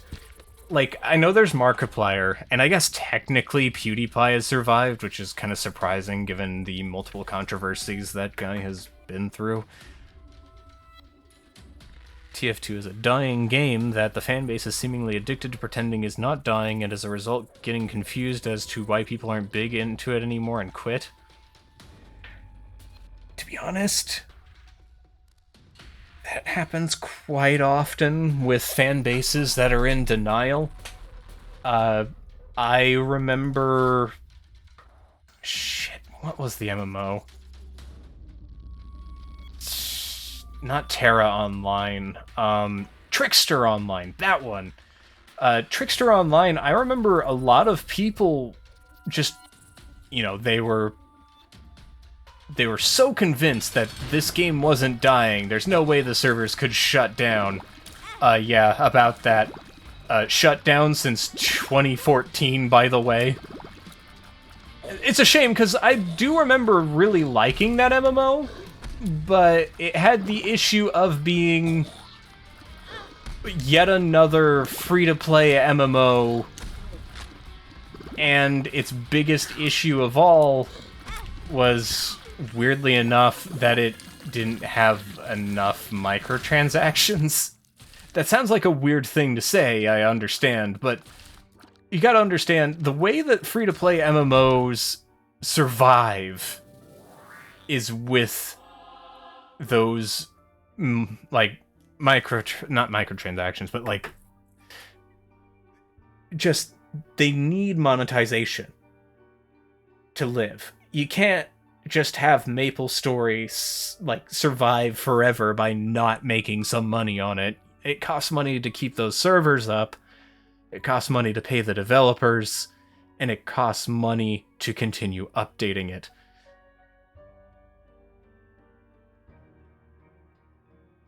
And Trickster Online, unfortunately, from what I remember, didn't have a whole lot of monetization that people would actually want. I don't remember exactly what the monetization was, but I just don't remember anything good for the monetization there. I just remember it being like, you'd look at the cash shop and think, why would I pay money for that? And then you'd leave. SCW did Bleach videos, got dunked on. And not just because fans didn't want Bleach criticized, but because he used points that didn't matter, like charts or volume sales, and were entirely wrong, like 100% misrepresenting some story beats. It came across as someone who didn't like Bleach desperately wanting to justify it and turn it into content and painting it as the history of Bleach as a publication. Yeah, like personally, I didn't really get into Bleach. I didn't hate it. It wasn't my thing. That was all for me, and that's all I'll leave it at. If I'm to ever do, like, reviews on anime, I want it to be more, like, from an objective standpoint. Yeah, sure, there's gonna be some personal biases in there and stuff like that, but, like, if I can't say anything noteworthy for a review, I probably won't do a review of it if I ever get into doing reviews. I've been actually writing a script for something like that. It's a script about the Quest 2, because I think it would be good to showcase the VR headsets that I have. I want to review as many of them as I can, so people who want to get into VR can, figure out if they want to jump in with one or the other. Fortnite is so good with that. All of the shop items are all super cool and awesome. Fortnite, I will say, does do very good in its monetization. I don't exactly like it myself in the way that the store is handled, with it being like a cycle. But I can also agree that the things that they have in that store are good, and that really can't be denied. There's some really good cosmetics in there, and that's part of the reason why I wish it wasn't a cycle. Which I guess that's a a point in their direction. Like, hey, our stuff is so good, this person here wishes they were able to buy any of it at any time. I may not be explaining it well, but after hearing responses from Bleach fans and actually watching it, yeah, SCW did some dumb things in his Bleach essays. Gonna have to take my word for it. I mean, I will. From what I understand, you're more into Bleach than I was. I think I watched like 5 episodes before deciding, yeah, maybe not for me. Then again, it's really hard for me to get into anime, and that's a thing that's been an aspect of me forever. It's not even just anime. It takes a really good show for me to get into it. Yeah, shop cycle kind of sucks. I actually don't like the shop cycle in any game. I'm fine with it in one aspect, and that's if it's a shop cycle that instead of being like, oh, you can only buy these at this time, it's these ones are on sale at this time. I like that idea. I can buy anything I want, but this thing that I want might be on sale later. I would rather that. Okay, bad trip. Funny thing, SCW's video about the Sonic fandom had to be edited because he dedicated a section to it. Understanding Rule 34? What? YouTube didn't like that, obviously, so he cut that chunk off, but left the unedited video unlisted. I am capable of speaking English. Getting into anime is especially difficult. Yeah, like long anime. To be fair, if it had all at once, it'd be like 100 items per page and 100 pages. I mean, I am aware. I would still prefer it personally. But that's me. Because I personally don't like limited time item sales at all. I can kind of understand it in cases where it's like a seasonal item, but I still would rather be able to buy that seasonal item at any point, personally. Okay, I am noticing that the frame drops do happen, but they're small. Like, it dipped to red for just a little bit, but it only did it for like a second. It's kind of weird, but it definitely seems more stable than last time I streamed. I'd love to watch more anime, but life's too short to sift through the seasonal isekai trash and potential Darling in the Franxx' show that hooks me at first, but then crash. Oh god, that is the pinnacle of crashing and burning, Darling in the Franxx. When it first started, it was kind of weird, yes, but I do think it had really interesting world and potential. And then, like, as it went on, it was like, you know, I probably should have expected this ending, because it's Studio Trigger, or Gynex, or whatever. People of Trigger worked on it, or whatever. And yeah, they really like that particular kind of ending. And it works in some things, but I don't know. Darling in the Franxx, it did not work. Like, at all. And if you want to see an anime where the trigger ending works, watch Kill la Kill.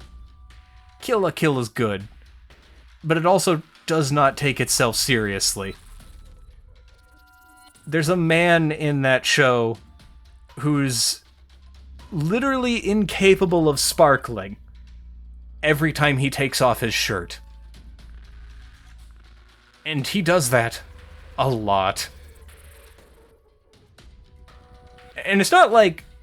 Well, okay, I guess it can be painted as fan service, but that doesn't come off as the intention. The intention.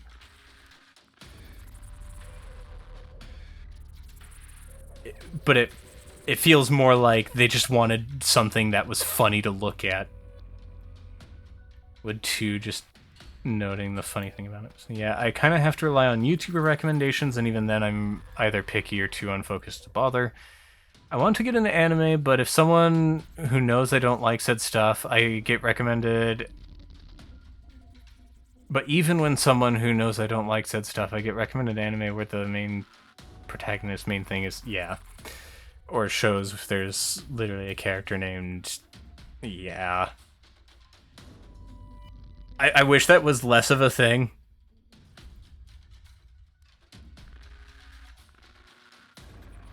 For sure. I don't believe in blaming the studio. I think DITF, or Darling in the Franxx, went that way because the writer / director is a hack that just wanted to make stuff like Eva and Gurren Lagann, but very shallowly. I don't think that's the case. To be perfectly honest, the Darling in the Franxx situation felt more like they had a plan, and then after a certain point they had to wing it because they ran out of things to put in. That's the vibe I get from Darling in the Franxx, because it doesn't feel like the second half of Darling in the Franxx is even remotely planned. It just feels like they ran out of script or something. Like, they wrote the very first few episodes, and then, like, after that, they just had to scramble.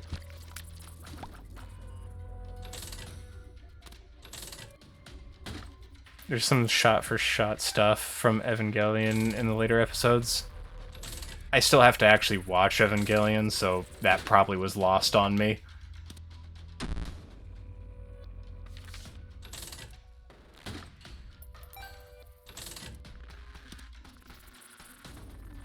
Japanese media try not to be sexist / wildly uncomfortable challenge. There are a few. In fact, there's actually quite a few. The problem is finding them. Because there's such a huge amount of anime out there. And a lot of them are chasing the trends or what they think were the trends that made something popular.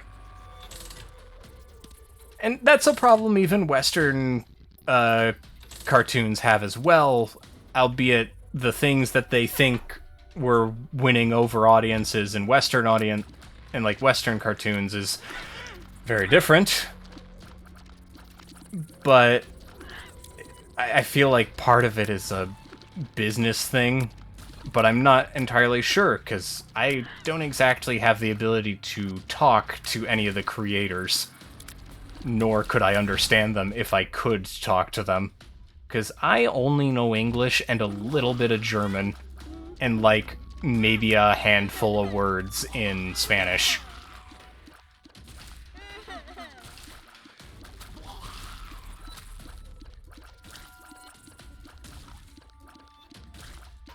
Because, like, there are some good anime out there, ones that don't engage in the worst parts that it's known for. Oh, that is a lot of troll bombs. But,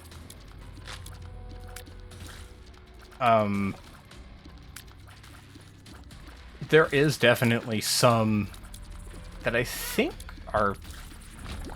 Yeah, Hamtaro, Cheese Sweet Home, the Gregory Horror Show, all of those, I would say, are great anime. They don't engage in a lot of some of the weirder parts that are, you know, known. I also really like Digimon. Digimon is another show I really liked. They had a plan up until episode 15, and then it starts to peel apart, and it sucks. Was it episode 15 where it fell apart? I don't really remember, because I honestly don't remember much about Darling in the Franxx at all. I just remember that it had a fairly decent setup, and it did not pay off. And as a result, I kind of forgot about a lot. Can you vent about someone you watch from time to time? Go ahead. Let's see. Trying to think of other anime that I think is solid. Aside from some, like, one bit in episode 1, I remember liking, Overlord. And even then, it was of a consensual nature, at least, even if I didn't exactly like it.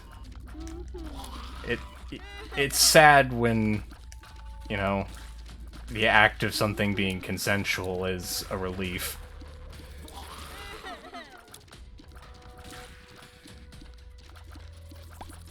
Not that everything anime does that, but enough of it does that I'm really, really tired of it.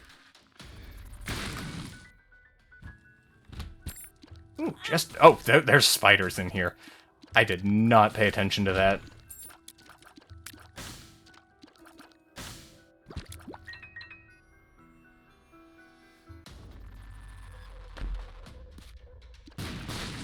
I still think it's funny, though, that we live in a day and age where Star Wars anime exists.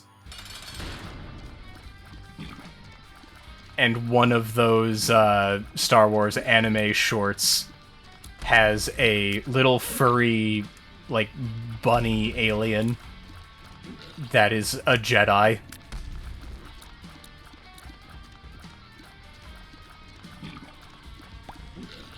Which, I don't know about you, but I think that is peak Star Wars content right there. Bunny Jedis. To be honest, there is actually a lot of cool things in Star Wars. Even if I don't really like the main franchise as much as some people, I wouldn't really consider myself a fan of Star Wars, but I do enjoy it. Like, there's a whole bunch of stuff in Star Wars that I think is really cool, and it's one of those media franchises that I have no quarrel booting up like a lore vid on YouTube and just listening to more of this crazy world. Another one that I like listening to lore about is Warhammer 40k.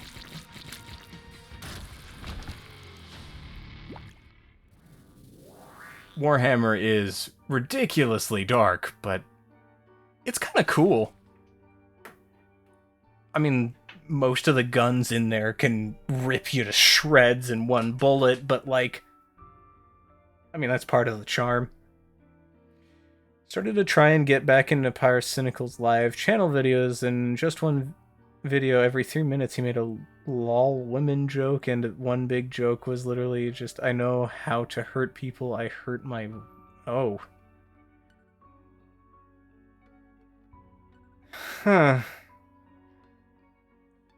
To be honest, I remember Pyrocynical making that kind of joke, not, like, super often, but, like, definitely often enough where it was, like, concerning.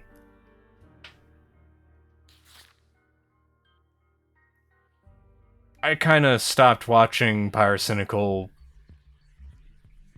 I think not too long after his Petscop video, and then there was the whole controversy with him. I still don't know what went on in that controversy fully, because to be honest, for the most part, once I see that, I kind of just go. Mostly for mental health reasons. Oh, I shouldn't have picked that up. The rest was funny, but that being jammed in was like, okay, yeah, I understand. There we go. Now we can have my regular tears back as opposed to that crap. I remember all of the worm trinkets being terrible.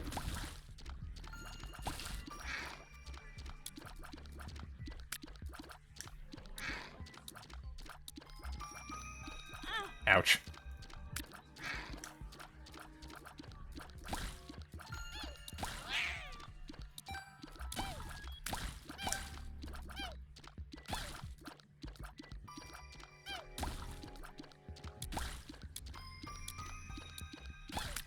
It was fully resolved, and he's not weird outside of being a gross furry.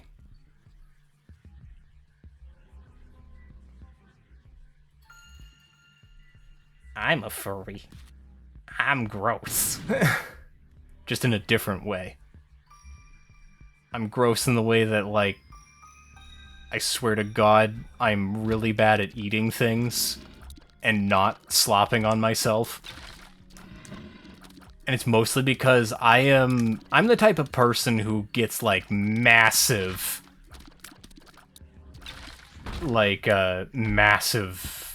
what's the word? Spoonfuls. Like, spoonfuls, fork, twirl, whatever, for spaghetti. And it gets, like, messy because I try to put too much in my mouth. But I just like food. Used to be a gross furry. You see, gross furry tends to be associated with at least like 50 different things. I say this because I have been a part of that fandom for so long at this point that I've seen a lot of different flavors of gross.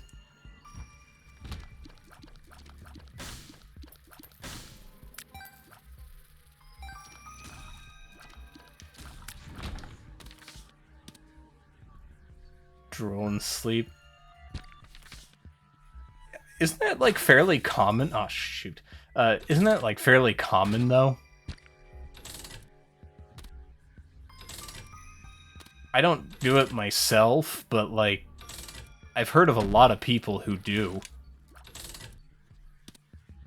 Well, that was a waste of my time.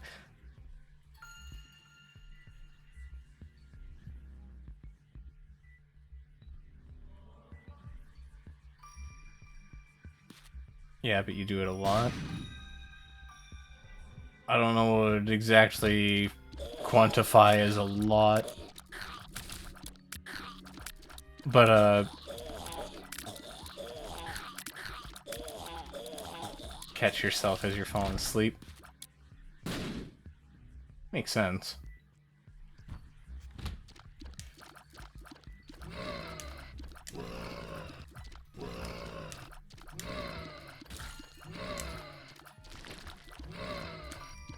Lot as in more than a little. Well, I gathered that much, but, like, I don't know what the usual would be for the people who do that. So, I can't really say if it's more than what most people do, or less, or whatever.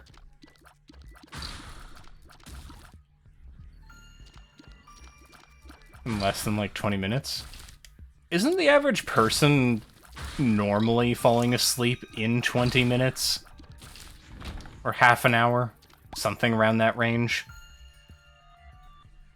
I know for me it can take a varied amount of time. I think the shortest I've ever had was about 5 minutes, and that was because I was so sleep deprived, my body just had to shut down.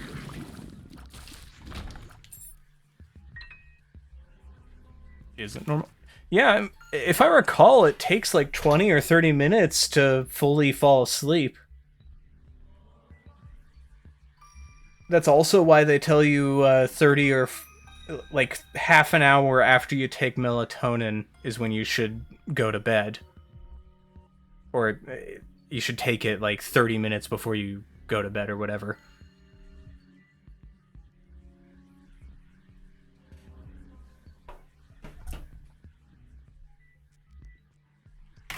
It feels unnormal, but I think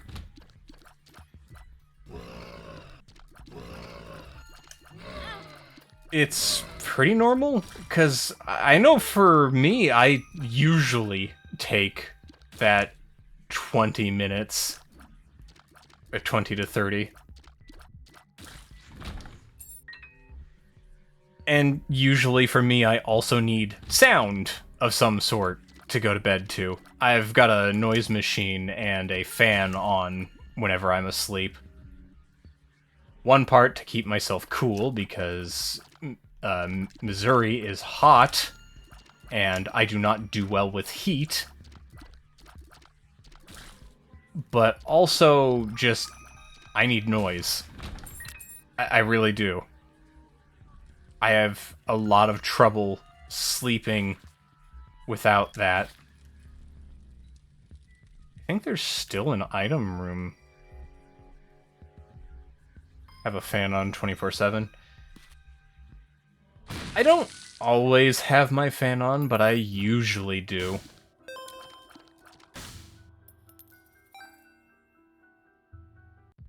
I don't know about anyone else, but I kind of melt in, like, weather once it starts to get above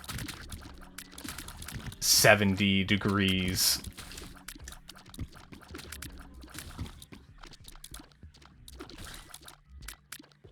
I live best in, like, 30 to 50 degree weather.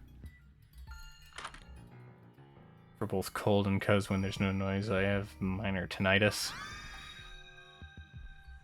Makes sense. Deck of cards. Oh. That might actually be useful. I was in Seattle during when it had a record temperature change in a house with only a small fan. Do you...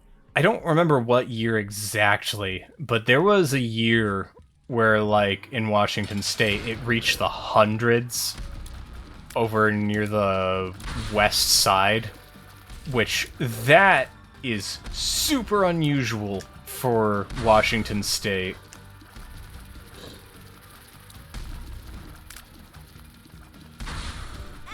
Ouch.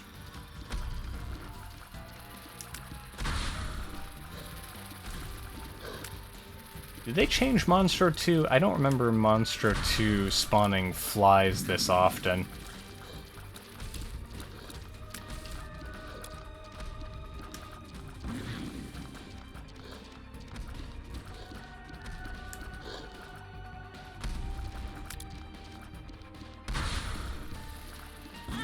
Ouch.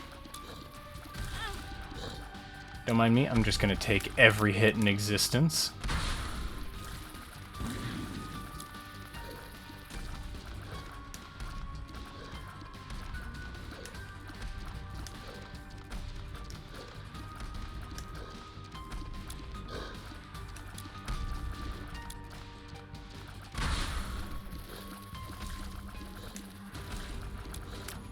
Man, he is tanky! Or she. Wasn't Monster female? I don't actually remember anymore.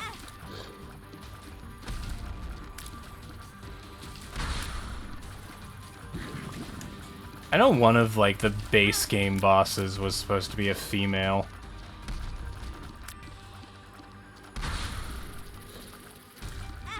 Ouch. Please.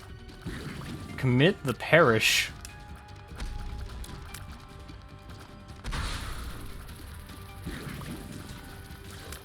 Unless of the... that, please.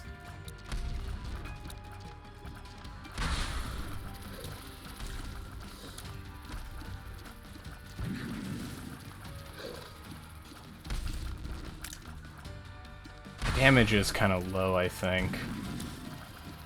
Because this is taking a bit long.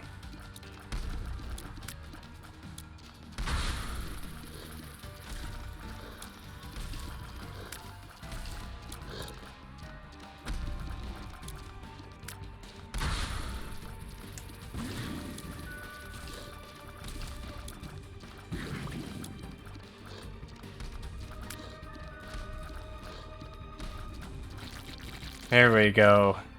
That took a bit longer than I think it needed to. Let's see. Hate being in silence because, like, I'm afraid to have to put up with whatever conversations go on outside, and also just can't stand being alone with thoughts because it's rarely is it good for you. I understand. I usually don't like being in silence either, but that's usually because, for me, it bores me. I get bored very easily. And that is mostly a me problem. But, like, there are a lot of situations, actually, where it's like, you know, everything's fine, everything's dandy, but, yeah, I kinda sorta want to do something. And that something isn't what I'm currently doing. That's a thing that I run into sometimes. That's actually one of the reasons I'm more likely to complete a game when I'm talking to someone. I don't know why, but when I'm doing anything, I have to multitask. If I'm not multitasking, I get distracted easily. If I'm drawing, I have to have music. If I'm doing homework, I have to have music or podcast or stream, anything in the background. I need to have something else to do, otherwise I get distracted, and that's with my ADD meds. Imagine just how much worse it was before I started taking these meds.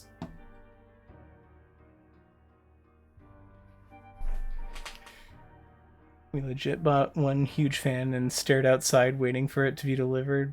Dad went for a drive and it took so long. When he came back, he was like, it's so hot. I legit had to stop by a store and stand near the fan at the entrance. That always sucks. For me, it's having and talking to friends.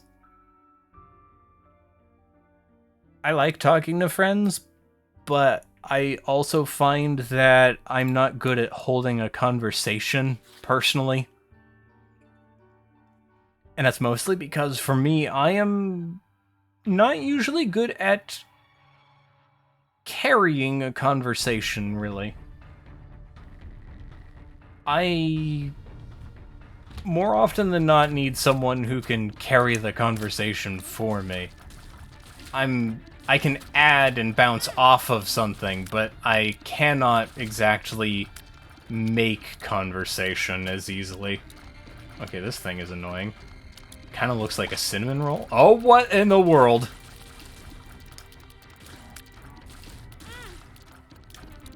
That's a lot of spiders? I think those are spiders.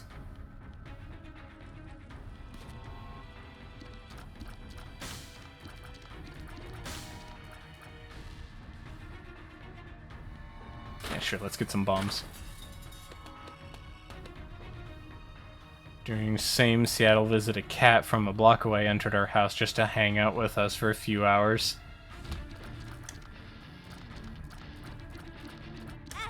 Ouch. I need to pay attention, I think. Oh. Not gonna lie, the Viz enemy types, I think, are one of the worst things to fill a room with in this game.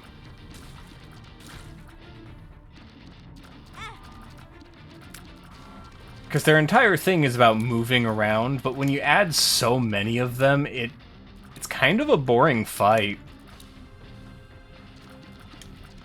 Like, it's not exactly hard, but it is kind of... I don't know. I don't like dealing with the Viz enemies for very long. It ends up... Whoa!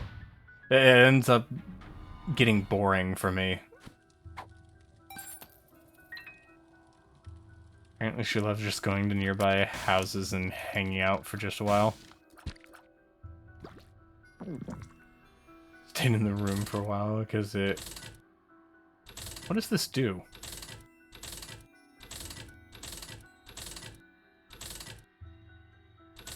I'm not even sure what that did.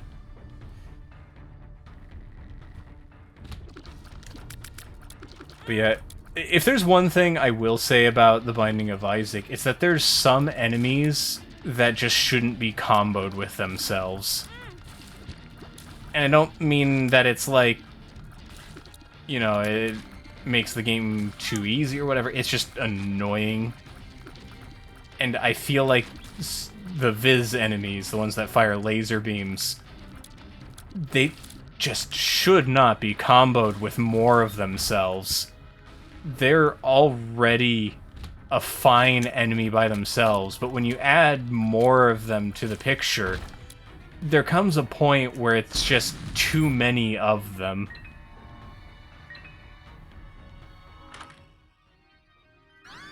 Freezer baby? Some Isaac enemies I just always find unfun to fight. I hate anything that burrows into ground. Those are my least favorite enemy types in this game. They were when they were introduced in Wrath of the Lamb in the Flash version as well. Started to dabble with DS games through totally legal means. Oh, sorry.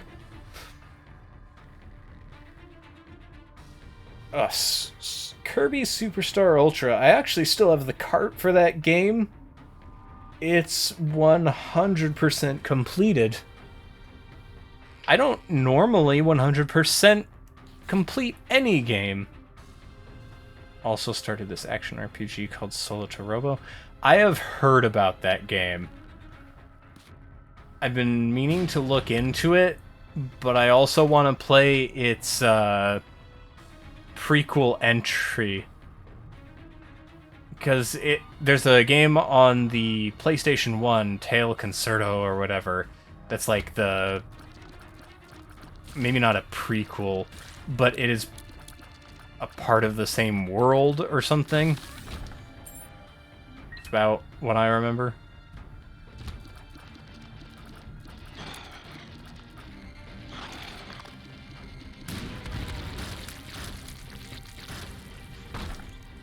Oh, that just annihilated it. Portal and Half-Life 2 Episode 1 being 2. For me, let's see.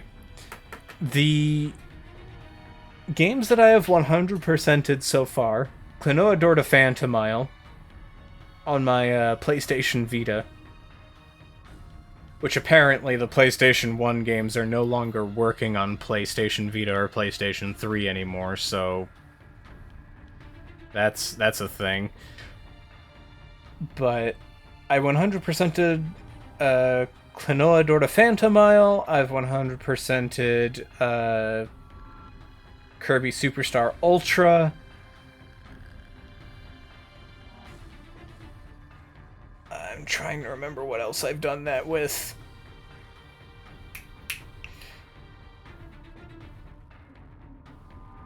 I don't do it with very many games, and as a result, I kind of don't remember which ones I have and haven't.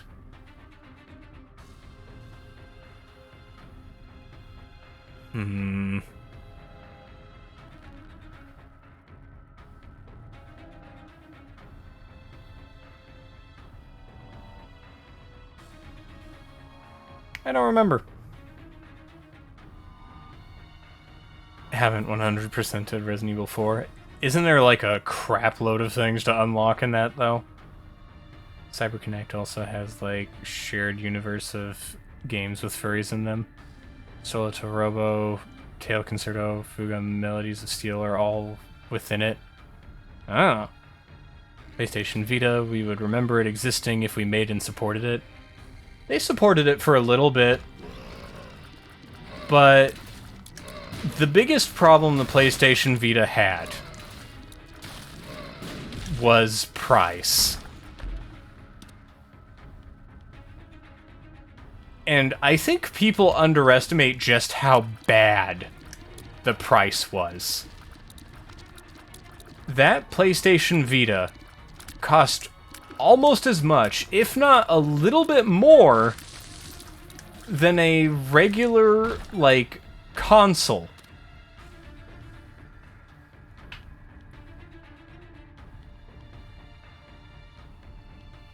And you had to pay for memory cards. Yes, memory cards.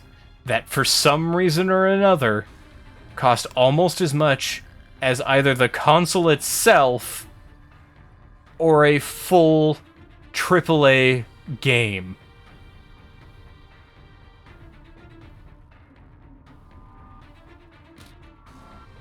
You could spend $60 for the cheapest of the memory cards. Yeah, the Vita used specific memory cards. You had to get Vita memory cards. And, like I was saying, they cost a crap load. A Switch controller should not cost more than the full game.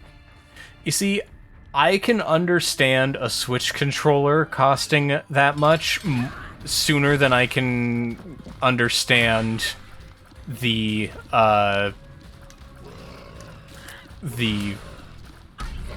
PlayStation Vita memory sticks costing that much. Like, yes, they shouldn't cost that much, but I understand it a lot more because of the tech involved in it.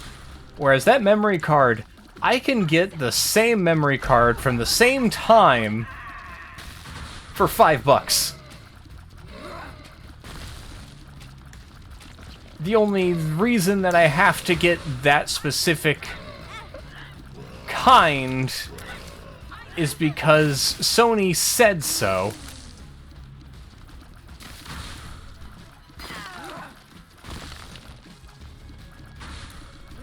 Whereas, like, at the very least, you can kind of justify, and emphasis on kind of, justify the Switch controller based on the amiibo support and the IR sensors. Like, those aren't exactly cheap tech. Should they be as expensive as they are? No. But I get it. Kind of.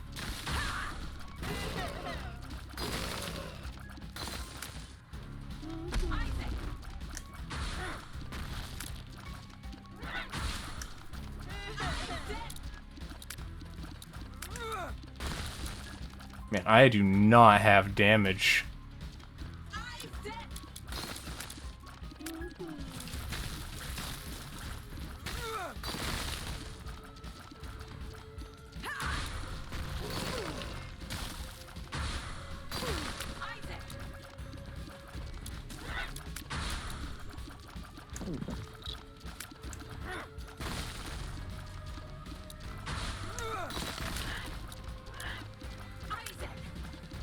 I'm gonna focus on this just a little bit so I can come out of it with a little more health than I did last time.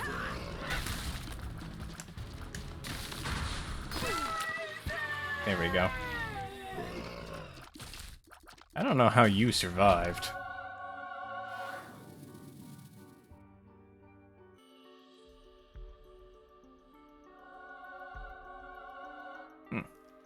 Okay. I directly remember the 3DS using a basic SD card. What was Sony's problem? Sony was having a rough set of years around that time. The PlayStation 3 launched with no games, and the PlayStation Vita was so advanced, and most of its features went completely unused because, well, what exactly do you use the back touchscreen for? You have a front touchscreen, and you've got a back touchscreen. Sure, you can use them for things, but, like, why? What game needs both of those? In fact, while we're on that topic, why did the PS Vita need a touchscreen at all? It's not a comfortable hold with one hand. And if, God forbid, you find a game that needed you to use both the, like the top and bottom touchscreens, you would have the most uncomfortable experience possible, which is already a problem. Because,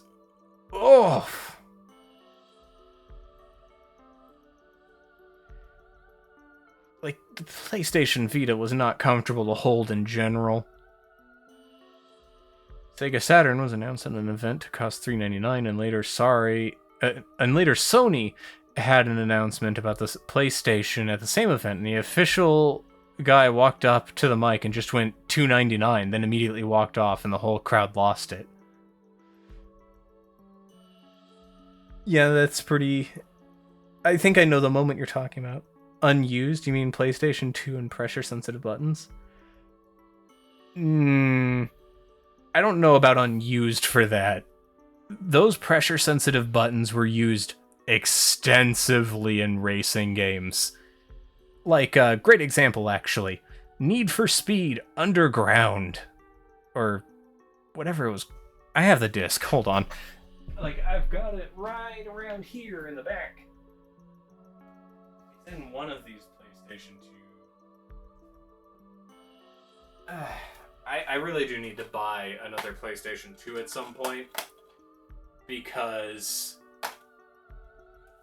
I had a PlayStation 2, but during the move, the people who were doing, like, the moving of all of our stuff, ended up breaking the PlayStation 2. So now I've got a brick. It can't read discs. So I've got a bunch of PlayStation 2 games that I can't play on official hardware, so instead I have to do ISO dumps. Oh yeah, I forgot that I had the PlayStation 2 version of Max Payne. Where did I put the disc? I have so many, like, discs, actually. Because at one point I used to have an ungodly amount of consoles. We had to give away and sell a lot of them. Oh, dude. I still have my copy of the Metal Slug Anthology. Like that. That is something we need on PC. SNK, if you're listening, please, for the love of God, give us Metal Slug 1 through 6. Or even better, 1 through 7. In one package. Please. With online multiplayer.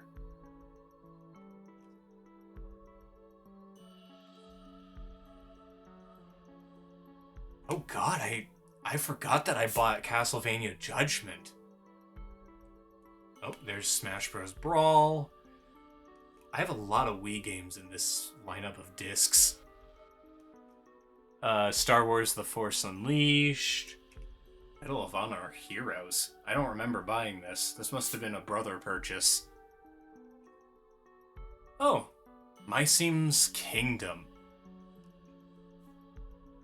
Ugh. Dropping discs. Lastworks? I don't remember some of these games. Oh, hey, there's Wii Sports. Wait, I had Call of Duty Modern Warfare on the Wii. What? Here it is. Need for Speed Undercover is the game that I have on the PlayStation 2. I got my PlayStation 2 used, and when they sent it to me, it came with Need for Speed Undercover. So technically, the first game that I got with that PlayStation 2 was a racing game that took full advantage of the pressure-sensitive buttons.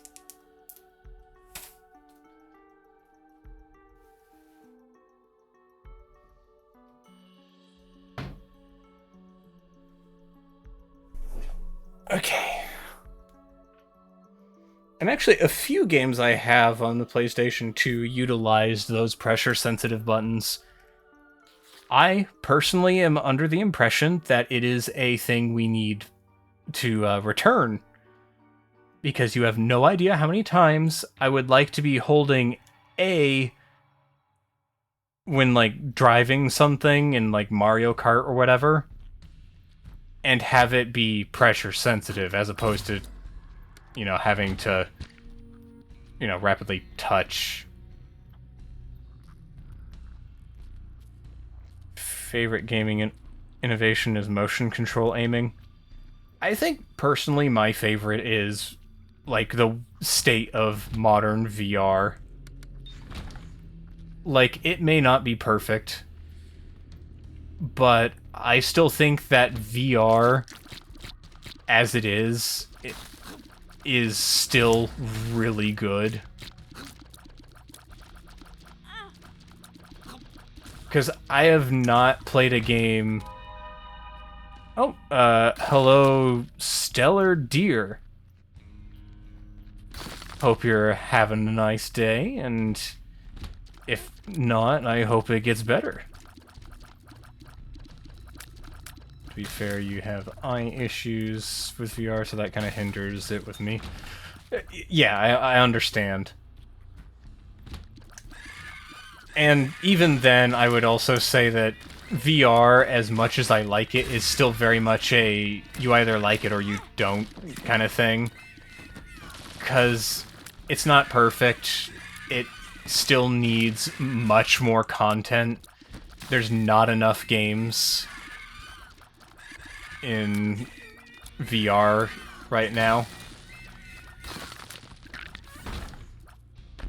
Because if I am to, at any point, consider all of the VR games that are out right now that aren't like an arcade or sandbox game, you got Boneworks, you got The Walking Dead Saints and Sinners, and you got Half-Life Alyx. And no, I'm not counting Skyrim or Fallout 4 because those are ports. Very bad ones at that, which is a shame.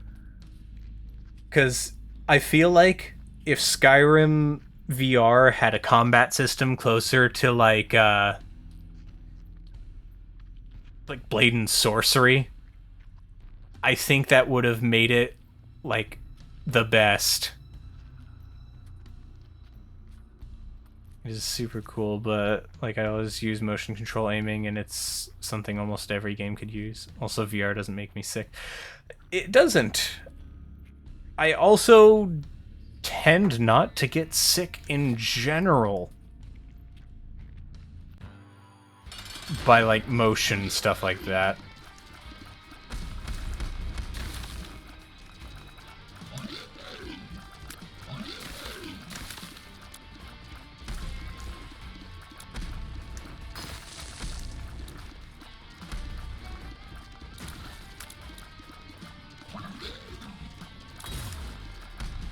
Oh, motion controls don't make you sick. I see.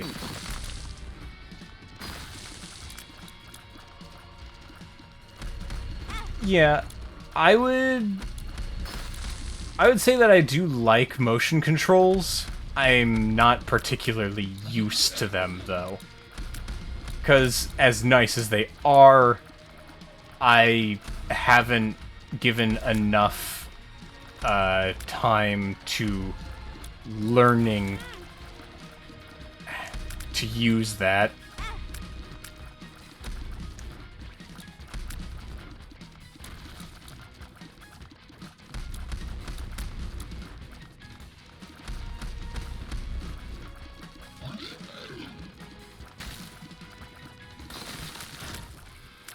That didn't go too bad. Huh? Oh, there's still a spider. Because Boneworks made you feel super sick. To be fair, and I'm being perfectly honest with you, Boneworks is literally the only VR game I have ever played that has made me not like feel sick, but it has disoriented me. Boneworks is what I would call a hard VR game. And I don't mean hard like it's difficult, I mean hard as in like it delves into systems much deeper than most VR games, and as a result, it is literally the thing I would say don't play it if you're new to VR. If you're new to VR, play Space Pirate Trainer, play Beat Saber. If you're feeling a little daring, you can play Walking Dead Saints and Sinners. If you want to go even further, Blade and Sorcery. And if you feel like you can conquer anything, then play Boneworks. Speaking of Boneworks, they got a sequel that was announced recently, and I'm super excited for that, actually. Because I like Boneworks. It's disorienting as hell, but I had a lot of fun with it. I would say that it is one of my personal favorite VR games. And I will also say that I really like Resident Evil 4 VR. However, there's one massive, and I really do mean massive caveat caveat. I feel like I'm pronouncing that wrong.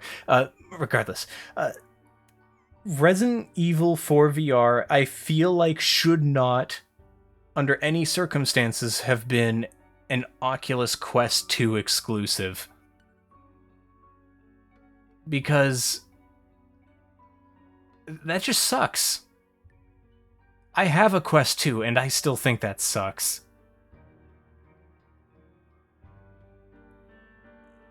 Like, that's a game that everyone should be able to play, regardless of what headset they have.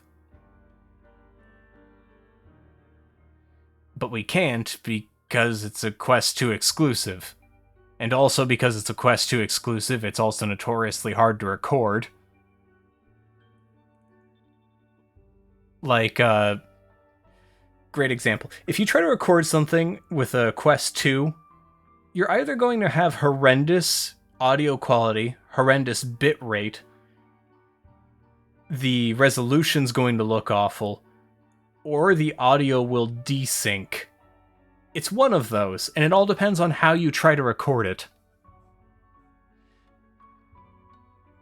VR exclusives are a mistake. They are. It is way too early in the VR life cycle to be doing exclusives, I think. And I like you too, Poppy. Main thing, I think just genuinely, like, exclusives are fine. I do not at any point think that, you know, exclusives should never be a thing. But I do think that exclusives are happening way too early in VR. Like, mate, we haven't even really gotten to a point where we can have, like, you know, VR in the hands of many people yet. We've only just recently started getting to a point where VR is a viable strategy for AAA developers to look into. We've got a whole, like, Assassin's Creed game being developed for VR now, because it's finally getting to be something that the AAA developers look at and say, okay, I can actually put money into this. But I still don't think that, like, we need exclusives just yet, because we only just reached that point. Like, yeah, I've spent $1,000 on the Index. I spent about $500 on the original Vive, which is outdated. I spent $300 on the Quest 2. Yeah, I've spent a lot on VR overall. But the thing is, I would much rather we have it where it's like the Quest 2 is your portable experience, and the Index is your, like, powerhouse experience. Because part of what I like about the Quest 2 is that I don't have to plug anything in. I just boot the thing up, and I can play Beat Saber. The Quest 2 has honestly become my Beat Saber machine because of how easy it is to boot up. But there's actually a few caveats. I keep feeling like I'm mispronouncing that word every time I say it. Regardless, I feel like the Quest 2 is good and terrible at the same time. I like it in that it is a standalone headset, and I think that should be more of a thing, because it means that people don't need powerful PCs to be able to play any of the VR games. Yeah, basically. But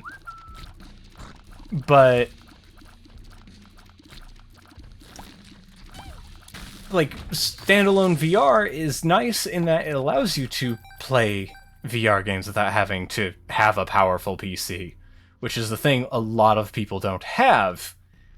The issue, however, is that we have exclusives for these standalone headsets, and in fact, we have only one standalone headset currently because the Pico whatever isn't out yet. Also, okay. Some of you are probably not surprised in any way, shape, or form by me mentioning this, but the Quest 2 requires you, yes you, to have a Facebook account for it to work. That means if your Facebook account gets banned for one reason or another, doesn't matter what, you now cannot access your Quest 2. I don't understand why it's like that. For some reason, you need that Facebook account for everything on it. It reminds me of the always online DRM thing that Xbox One was supposed to ship with, until everyone lambasted it into oblivion.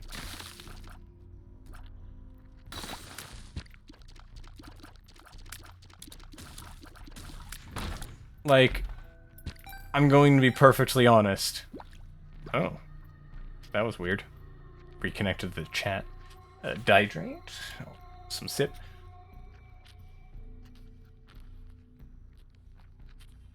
Alright. But the thing is, if at any point Valve makes their own standalone headset, I would probably get that over the Quest 2. Sure, I may no longer be able to play Resident Evil 4 VR, but you know what? I wouldn't have to have a Facebook account linked to my headset.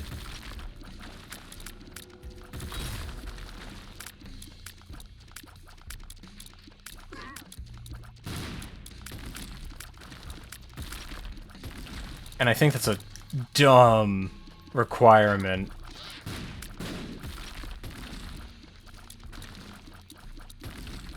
There was also, like, a massive issue for a bit, like, a couple months ago.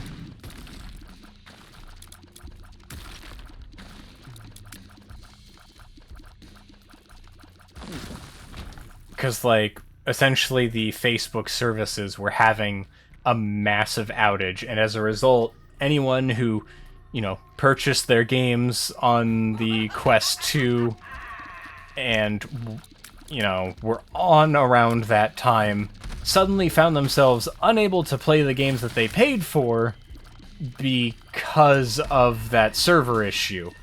They had to wait for the fix to come out so they could even play the games they purchased. The only way to get around it was to leave your Oculus Quest in offline mode.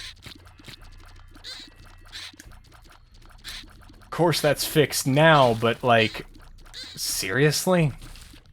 That shouldn't even be an issue to begin with.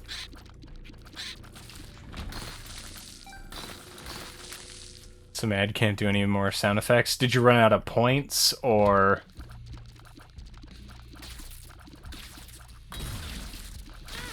Oh, I pressed the wrong button.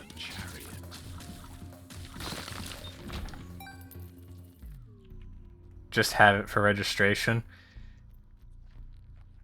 Honestly, the way I see it, it shouldn't be required at all.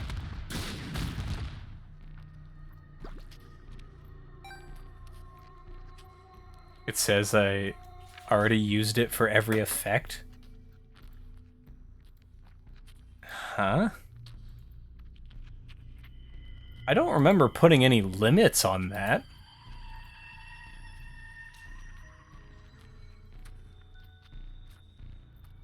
Let me double check that real quick. I know I fiddled around with some things at some point. Maybe I was testing something.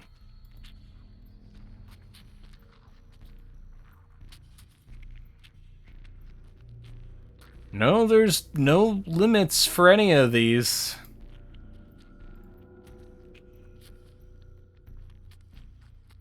Like, none.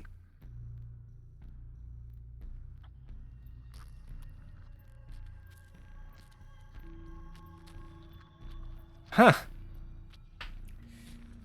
I guess Twitch is being weird.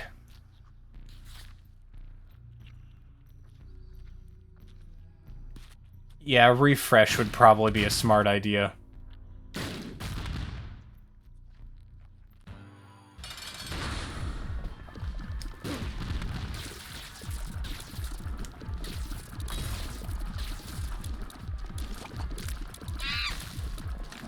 Oh, that worked.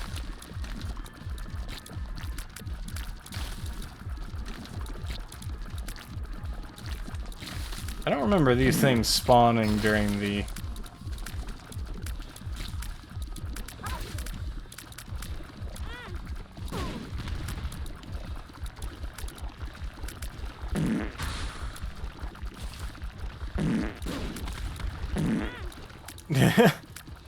That's a lot of farts. Are you sure that isn't just the sounds of the Binding of Isaac?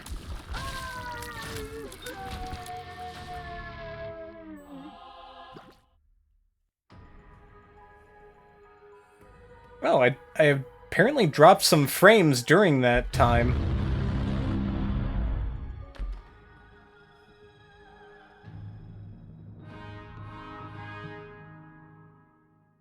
Not many, it looks like.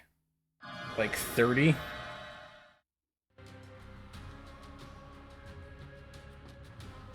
So I am still dropping frames, but it's not like a super significant amount outside of that like 400 near the beginning. Still don't know what was up with that.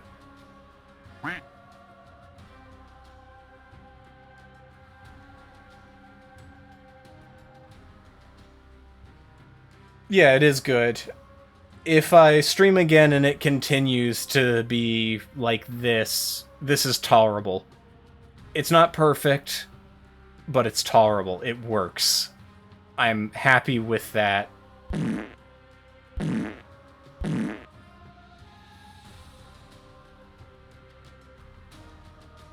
It takes a bit to spam that. I can guarantee that if at any point I have like I don't know, like a regular 20 viewers, which I doubt that'll happen anytime soon, if at all. But like, if that ever happens, I'm probably gonna disable the sound redeems, because, oh god, the last thing...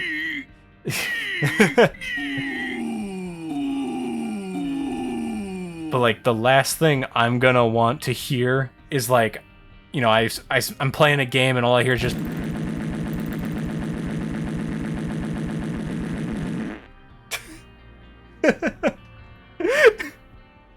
Except probably even faster, and it just breaks my computer.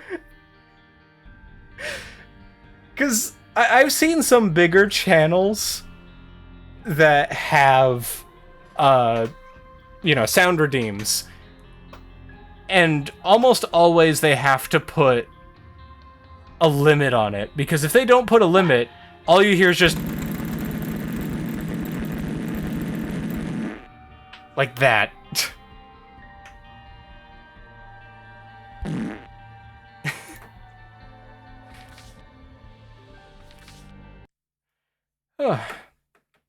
That said, we have basically... well, no, we pretty much have gone for 3 whole hours of streaming. To be honest, it feels nice to actually have a stable stream once again. I'm not sure if it'll continue to be that. We'll, of course, have to, you know, do more streams, test the water. I'm probably going to, play games that are not part of the schedule for a while as I continue to test things. Uh let's see. So let me get a good look at things. I've got my paper due tomorrow. I've got a test on the 2nd. So next Wednesday, I shouldn't have anything important. What I'm going to try and do on that Wednesday is I'm going to see if I can play through the entirety of the campaign of Call of Duty Black Ops 1 and see if I can make that work.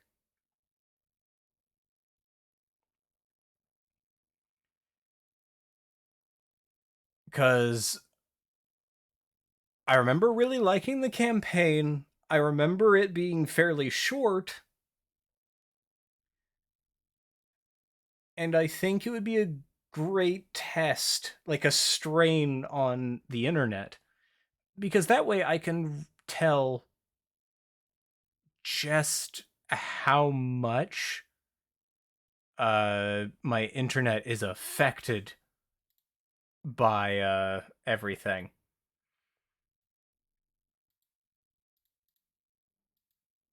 Because I feel like if I can stream for how long is it, 7 hours, if I can stream for 7 hours, that would be probably the best way to showcase how much of my internet is stable and how much isn't.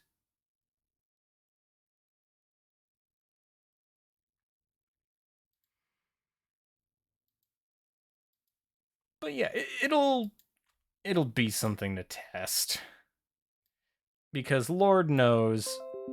Oop, thanks Windows. Um, Lord knows it's something that will continue needing uh looking into, because boy howdy, this whole internet thing has been something else. He's being held hostage. But yeah, I am actually going to call it here. I'm gonna see if I can find someone to raid. I know that I don't exactly have 1,000,002,000 people watching right now, but I feel it's a good gesture regardless. Let's see if anyone else is playing The Binding of Isaac right now.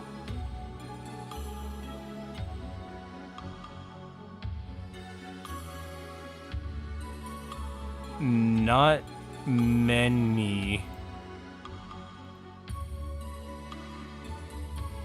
But we'll go with this person. I don't know anything about them, so their opinions are their own, not mine. We will just, commit a raid. But yeah, thanks, Poppy, V-Sheep, Gabe, and let's see, there's a couple newbies in here as well. It was Vaughn and Stellar Deer. Thank you as well for joining in, whether it was for a short while or not. And I hope all of you have a lovely day.